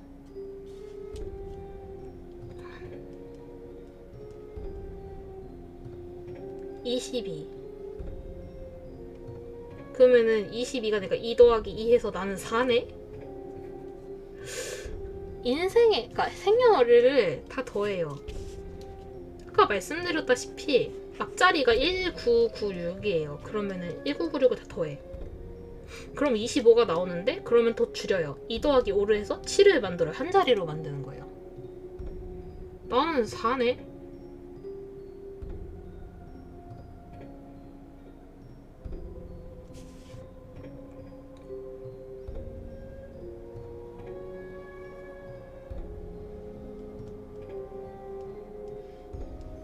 어떻게 하다 4가 됐을까?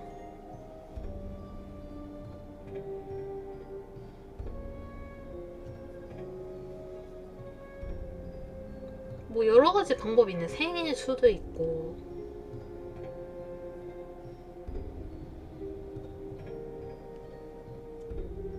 염력의 눈을 럭키뽀.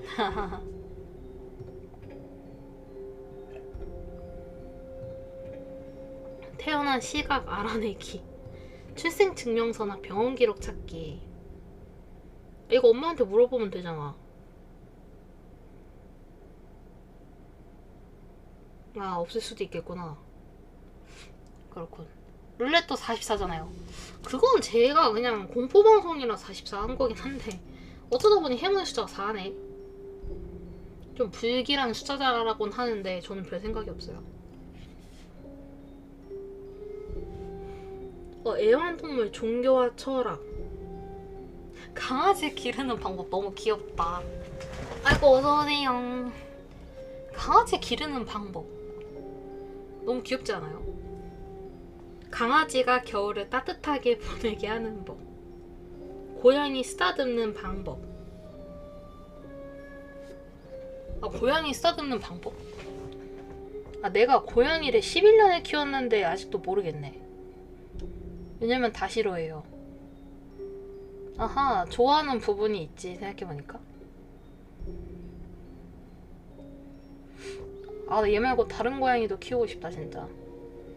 생활의 팁을 모아둔 것인가? 메빈이 뭐 귀여워? 그러니까 할 수 있는 게 뭐야? 말해봐.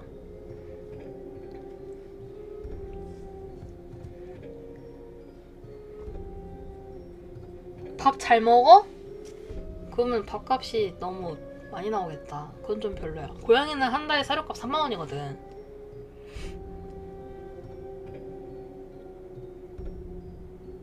까비. 밥값 벌어올 수 있다. 그러면은 뭐. 근데 그럼 애완동물이 더 이상 아닌데. 베타 물고기 암수 구별법.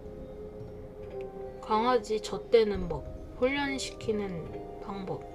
개구리 잡는 방법 뭐야? 개구리 왜 잡아? 밥벌이 하는 펫이라. 그 옛날에 마법학교 아스티넬에 나온 펫 같네. 아, 개구리 잡아다 뭐하는 거? 키우는 건가? 먹는 건가?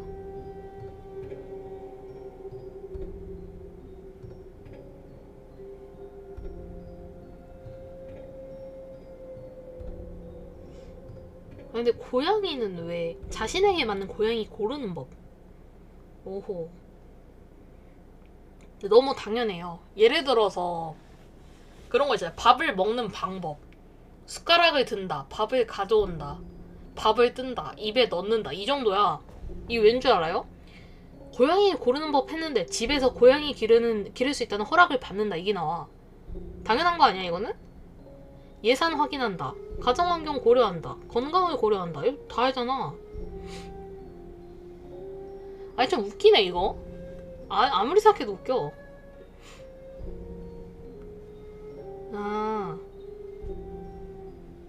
근데 좋은 말도 있네요. 뭐 보호소에서 방문해서 고양이를 입양한다는 것도 있고, 브리더를 찾아가는 방법도 있고, 온라인 검색을 한다. 펫샵에 간다. 주인 잃은 고양이를 거둔다. 고양이 선택하기. 고양이의 외관만 보고 고양이를 선택하지 않도록 한다. 하리한테 관심 받는 법. 징징댄다. 강퇴 먹어. 어디 보자. 주먹 쥔 손 모양을 해서 고양이한테 갖다 댄다. 너머행.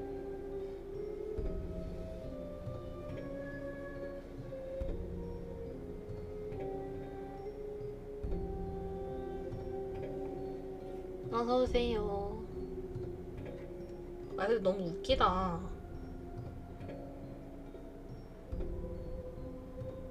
질병의 증상을 보이는 고양이는 아닌지 확인한다. 이것도 모르는 사람이 있으니까 이런 글이 있겠지?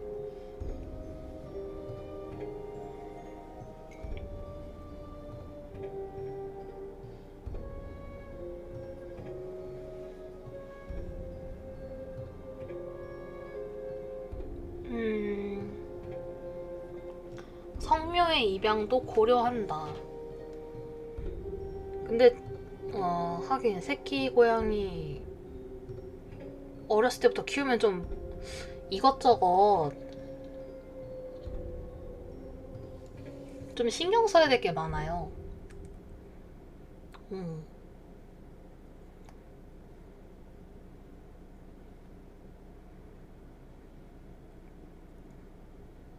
오호.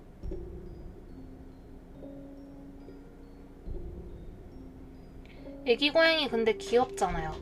근데 제가 애기 고양이 때부터 길러본 결과 조금 이제 화장실 훈련도 시켜줘야 되고, 그 대신에 아기 때부터 아예 친해질 수는 있죠.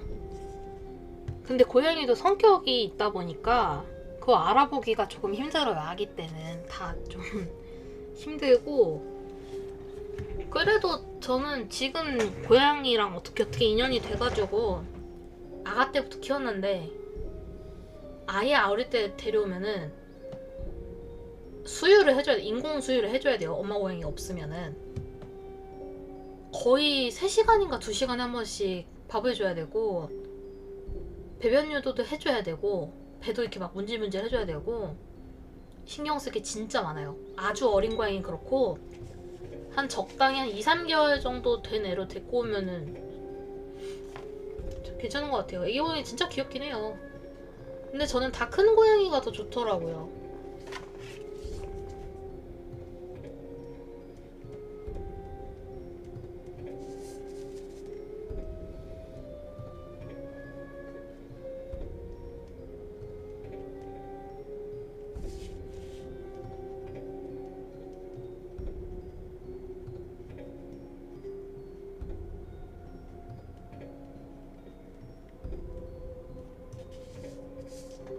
멜빈이 신경 안 써줘도 된다고? 그럼 서운해할 거잖아. 고양이한테 애정 표현하는 법.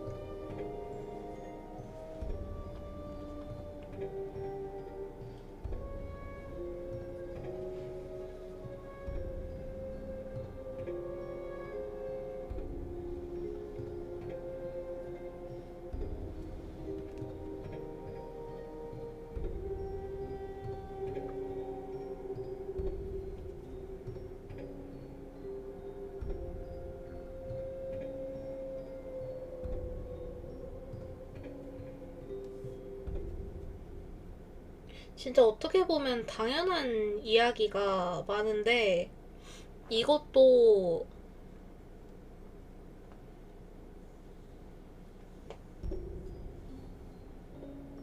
모르는 사람이 있겠지? 아무리 생각해도. 아 근데 진짜 동물병원 돈 깨지는 게 장난이 아니에요. 이거는 그러니까 동물을 기를 때는 그걸 꼭 염두를 해둬야 돼요. 내가 얘가 만약에 갑자기 아파가지고 병원비가 한 100만 원 이상이 나왔어요. 그거 감당할 수 있다. 뭐 이렇게 돼야 키울 수 있더라고요. 뭐 아프지 않으면 더 좋겠지만 갑자기 아플 때가 있잖아요. 동물들은 자기 아픈 걸 말을 못하니까. 그래서 그것도 참 중요하더라고요. 돈 없으면 동물 키우지 말라는 말이 그거인 것 같아. 아 이런 것도 있네. 선물 포장하는 방법. 깜짝 생일 파티 계획하는 방법. 귀엽다. 선물 포장하는 방법은 뭐 리본 묶어주는 뭐 그런 거. 아 선물을 상자에 넣는다. 가격표를 제거한다. 포장재를 펼친다. 아하 그렇군요. 아주 유용하군요. 아, 옛날에 저희 집 근처에 마트가 있었는데 거기 가면은 이제 문구를 파는 데가 있었어요. 좀 크게. 근데 거기서 이제 선물을 많이 샀죠. 뭐 친구들 생일 선물 이런 거? 그때 항상 가면은 거기 주인은 아니고 아무튼 직원분이 다 포장을 이렇게 해주셨었는데 그거랑 똑같이 해주네 여기서도. 뭐 되게 그런 거 있잖아요. 포장지 한쪽을 테이프로 상자에 붙이고 반대쪽도 접어서 테이프로 붙인 다음에 이거 박스 싸는 거 있잖아요. 접어가지고 또 테이프 붙이는 거. 아 이걸 누가 못행. 원통형 선물. 아하. 장식하기. 태그 붙이기. 리본으로 선물 감기. 아 근데 요새 이런 거 선물 사면은 다 포장해주는 데가 많아서 선물 포장 해드릴까요? 하면 다 해주잖아. 이거는 진짜 추억이네. 와 완성본도 귀여운데.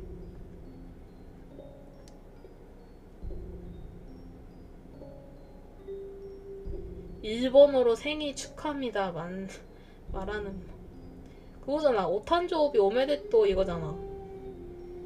맞네? 감사 표현 추가하기. 특정 직함이 있는 경우.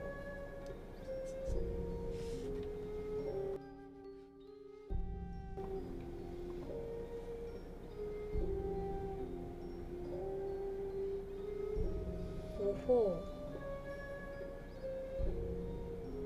아니 근데 이거 말하는 법만 알려주고 표기를 안 해줬어. 표기가 알파벳으로 돼 있네.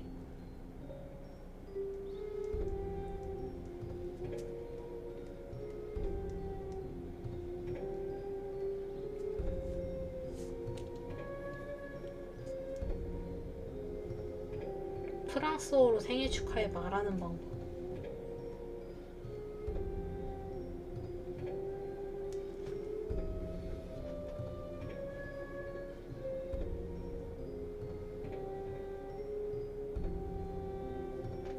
네, 그래서 위키하우를 좀 봤고요. 너무 재밌네.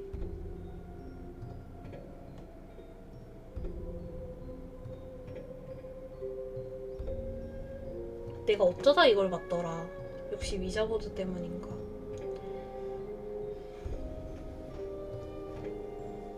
그래서 나 위자보드 무슨 나무로 만드는 건지 아직도 못 알아냈어. 와, 근데 훅이 있어요. 사타니스트가 뭐지? 아하. 아, 위자보드는 데몬님들과 영적인 존재들과 접촉하고 의사소통하기 위한 훌륭한 도구다. 아하, 약간 그런 건가 봐. 악마 숭배교. 필자는 더욱더 많은 데몬님들을 만났는데 더 높은 지기의 데몬님들을 만났으며 당신은 더 많은 에너지를 느끼게 될 것이다. 데몬님? 오호. 그렇군요.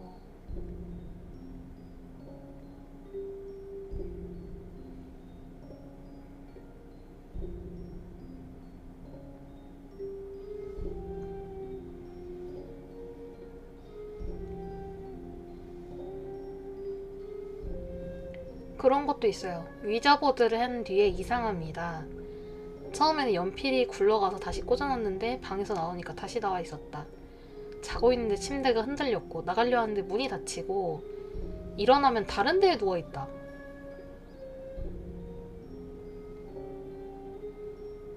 오. 귀신 연구 카페가 있네요. 뭐야. 이런 데는 진짜 뭐 하는 거지?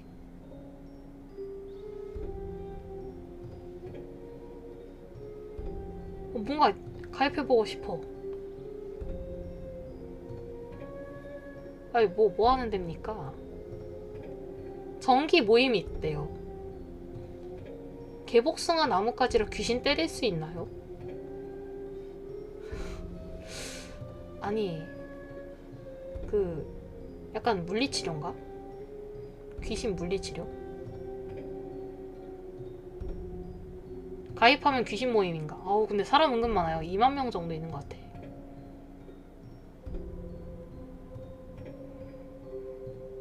데나타이.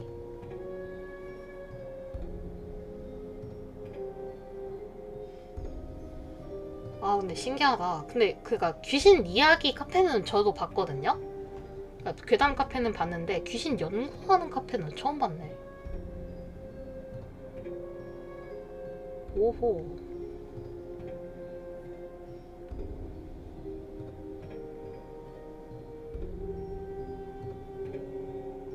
뭐 신점 봅니다.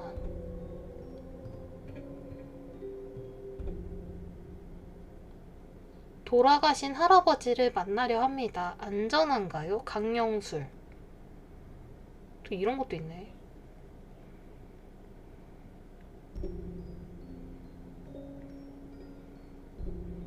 여태 자다가 지금 왔어. 아하.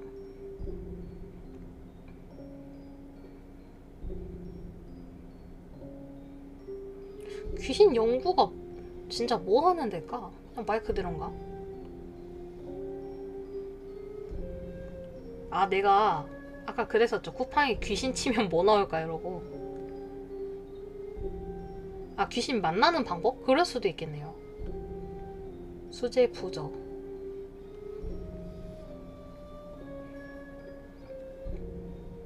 저주 치면 뭐 나올까?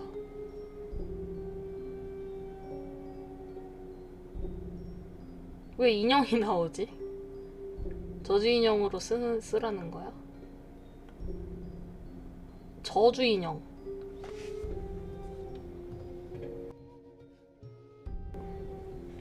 저주 인형. 오, 그거 진짜 파네요. 지푸라기 인형 있잖아요. 부두술 하는 인형. 그거 진짜 파네.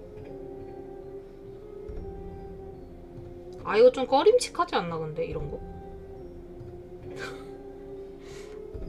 오죽하면 이걸 살까? 사용법. 킹받고 또 킹받을 때 분노 게이지가 상승해서 죽이고 싶은 마음이 들 때 꺼내서 쓴다. 일단 나는 찌르는 인형의 경험자로 너무 빡쳐서 반을 찌른 상태로 주먹으로 얼굴 쳤다가 찔릴 뻔했다.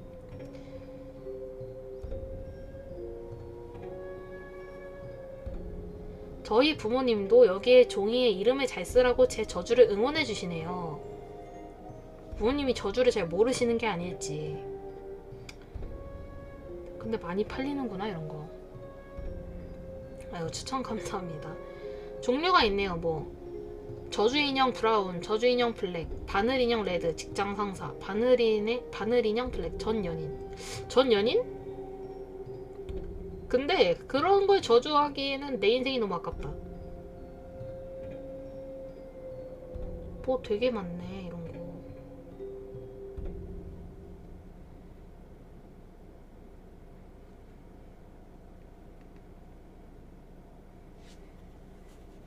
오컬트 마술과 마법, 고대 주술부터 현대 마법까지. SCP 피규어? SCP 피규어. 유클리드 등급. 좀 귀엽네. 후기 있나? 아직 산 사람은 없네요. 하긴 이걸 누가 사겠어. 반품비 5만원, 상품이 32,400원인데 반품비가 5만원? 왜지?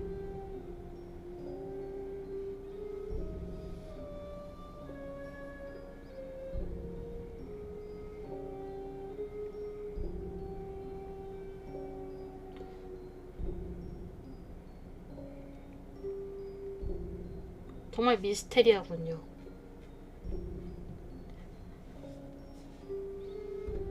부끄럼쟁이인데 생긴 건 부끄럼쟁이가 아니야. 오컬트 뭐 반지도 있네.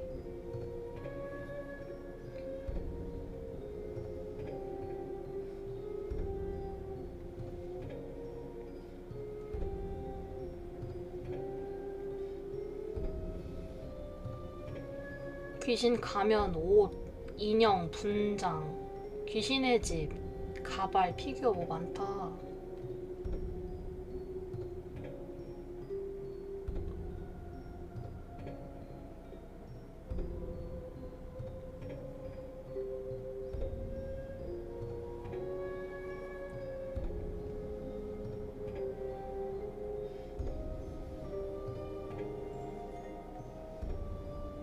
아니 근데 벌써 시간이 이렇게 됐네요. 오늘도 뭔가 앞에선 얘기하다가 좀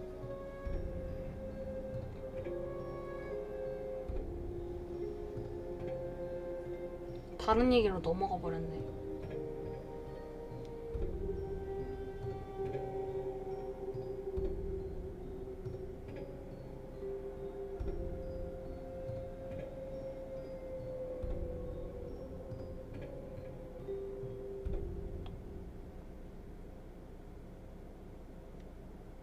킥킥킥. 왜? 왜 그렇게 무섭게 웃는 거야?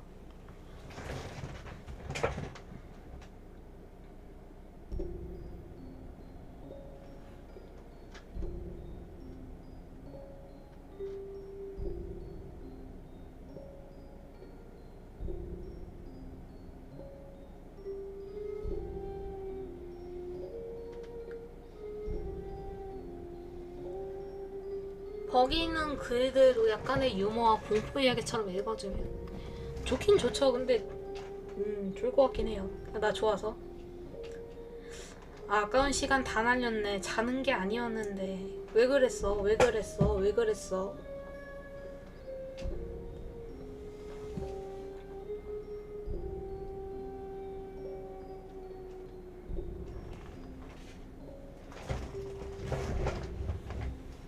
배고파.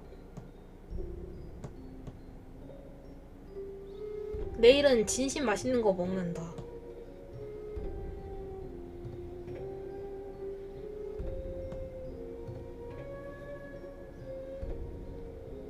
내일은 뭐 먹지? 메뉴 추천해주세요.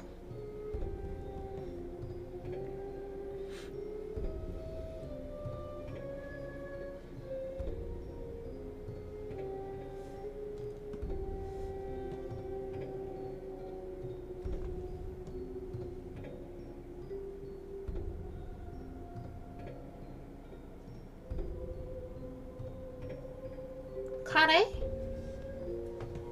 카레 맛있지. 갈비? 갈비도 좋죠. 모든 튀김으로 막 가라아게 돈가스 뭐 이런 거? 나쁘지 않아. 새우튀김도 있고.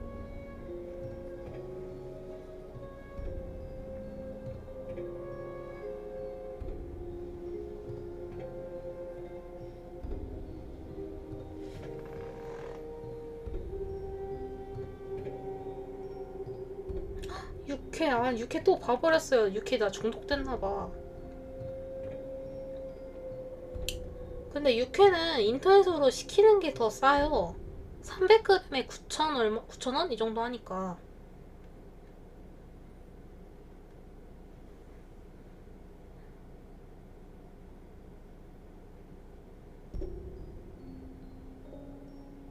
서브웨이 햄조합이야. 저는 서브웨이 먹을 때 무조건 새우 샌드에다가 에그 마요 추가한 다음에 렌치랑 스위트 어니언이랑 그 다음에 스위트 칠리 이렇게 해서 먹어요. 떡볶이에 모듬튀김 괜찮네요. 빵은 핫티. 그리고 야채는 피망 빼요. 피망 안 먹어서. 그 뭐지? 떡볶이 모듬튀김. 그래서 응급실 떡볶이 동생이 먹자고 그래서 그럴까 했는데 덤페어 봐야죠. 당연히 보죠.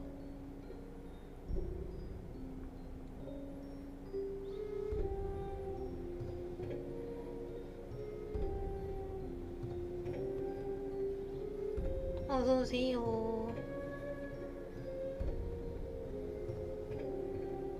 근데 전 덤페가 망해도 그냥 할 거예요. 떡볶이집 이름이 응급실 떡볶이. 응급실 가는지는 모르겠고 좀 어디 보자. 맛이 다 그렇게 돼 있어요. 부상맛, 중상맛, 혼수상태맛, 사막맛.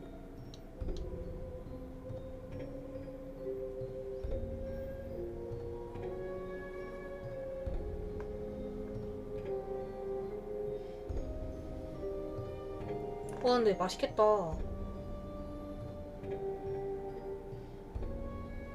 맛있어 보이는데 응급실 떡볶이?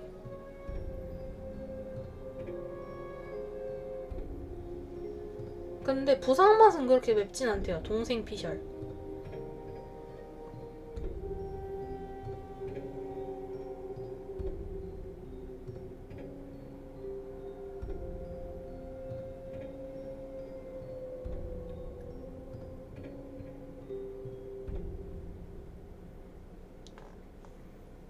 그리고 치즈가 따로 추가해야 된대요. 치즈는. 근데 되게 맛있다는데.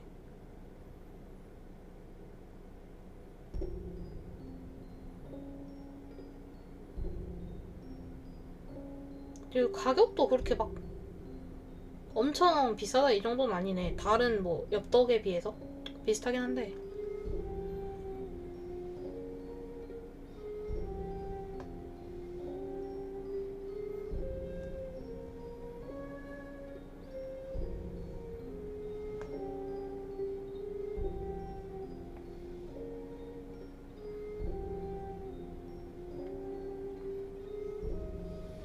엽떡이 제일 비싼 편이긴 하죠. 떡볶이 가격을 올린 주범이랄까.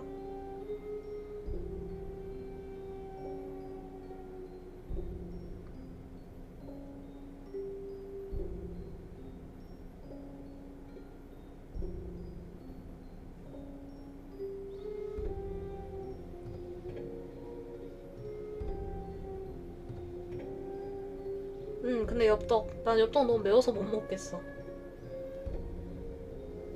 엽떡은 전바점도 좀 심하대요.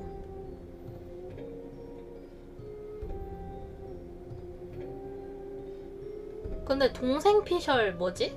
여기 응급실 떡볶이 여기 지점은 맛있대요. 여기가 괜찮대. 내 떡볶이 먹을까?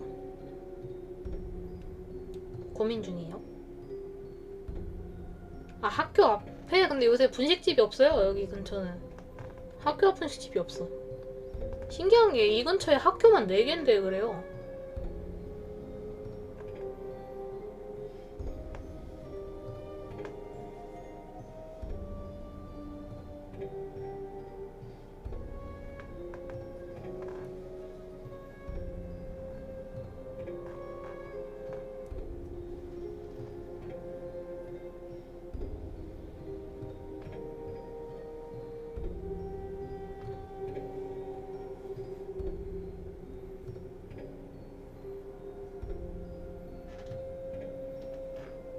아, 나 근데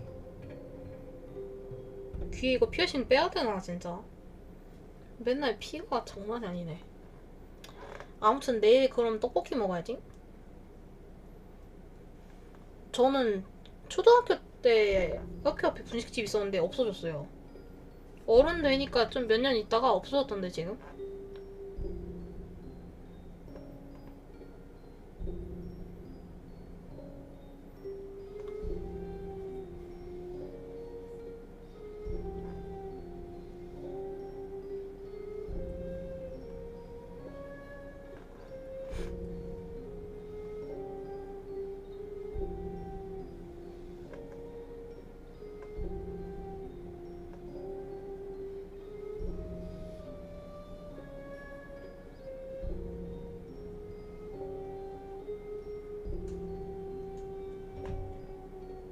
맞아요, 맞아요. 그땐 진짜 그랬죠.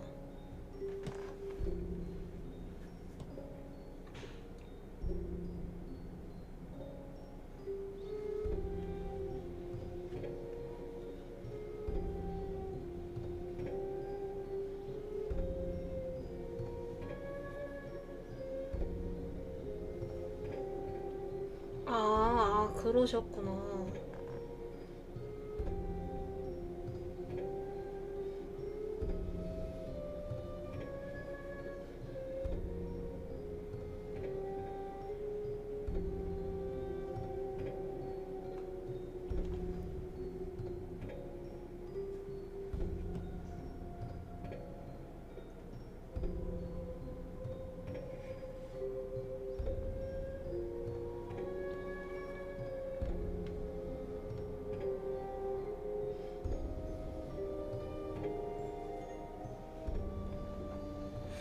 인정이지.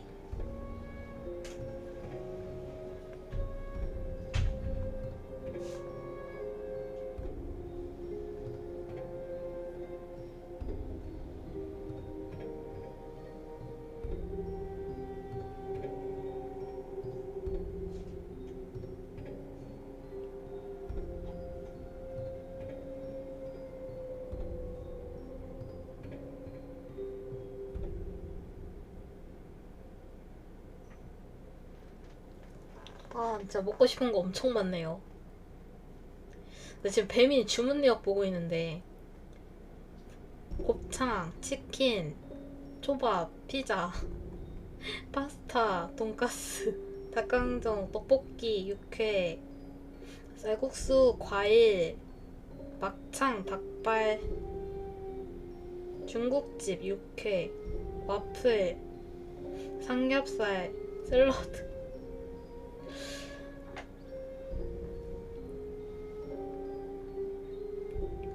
아우 세상에.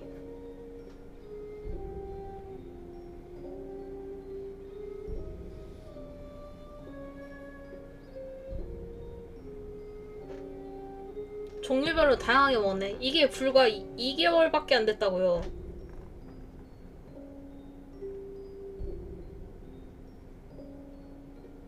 숯불치킨, 서브웨이. 아 근데 서브웨이는 배달비가 너무 비싸요. 서브웨이 배달비 3,900원이에요.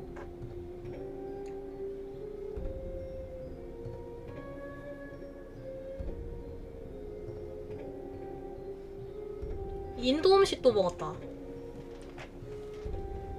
쫄면이랑 삼겹살에 또 쌀국수, 그 다음에 청년다방 떡볶이, 파스타, 떡볶이, 돈가스, 파스타, 떡볶이, 닭볶음탕, 김밥, 곱창, 육회, 카페 배달, 피자, 치킨.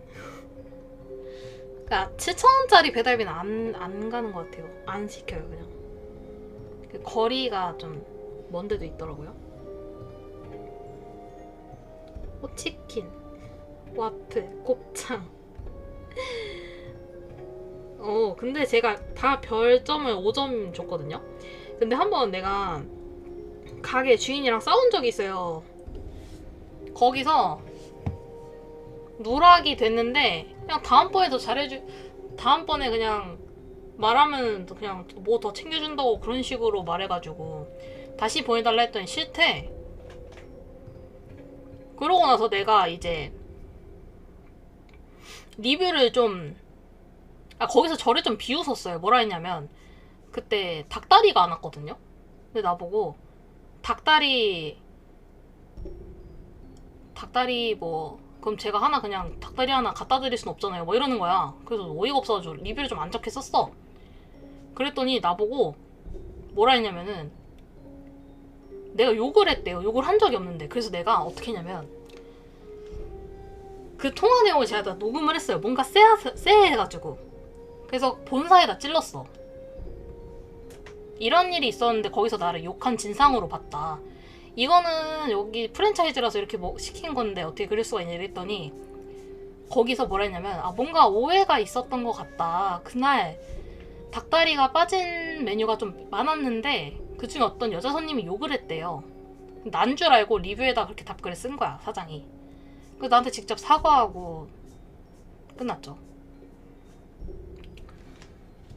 저는 내가 엔간하면 넘어가는데 그건 진짜 아니었던 것 같아. 내가 무슨 막 거짓말하고 걷다가 막 욕박아서 우리도 손님 뭐 신고하세요 이러더라고요. 당연히 신고하죠. 그랬더니 뭐야, 내가 나쁜 게 아니었잖아. 그래서 그 지점 다시는 안 시켜. 여기는 그 치킨집이 되게 많아요. 그 똑같은 프랜차이즈가 많아서. 근데 거기 알고 보니까 사장도 2명이고 나한테 이렇게 비꼰 사람도 진짜 사장이 아니라 그냥 보조로 하는 분이었나봐. 아무튼 그래서 뭐 사과 받았으니까 됐어요. 그러고 그냥 됐어요 이랬어요. 그냥 거기서 뭐 죄송해서 뭐 치킨이라도 한 마리 뭐 보내드린다 이랬는데 됐다 그랬습니다. 뭐 아무튼 뭐 그랬었죠. 그래서 오늘도 고생 많으셨고 바지 사장인가? 약간 그런 느낌이었어요. 그렇다고 말했어요. 그냥 알바들 관리하는 사장이 따로 있다고. 진짜 사장은 아니라고 그러더라고요. 그래서 뭐 그런 일이 있었죠. 아무튼 고생하셨고요. 저는 내일도 11시에 오겠습니다. 안녕. 겪었던 일입니다.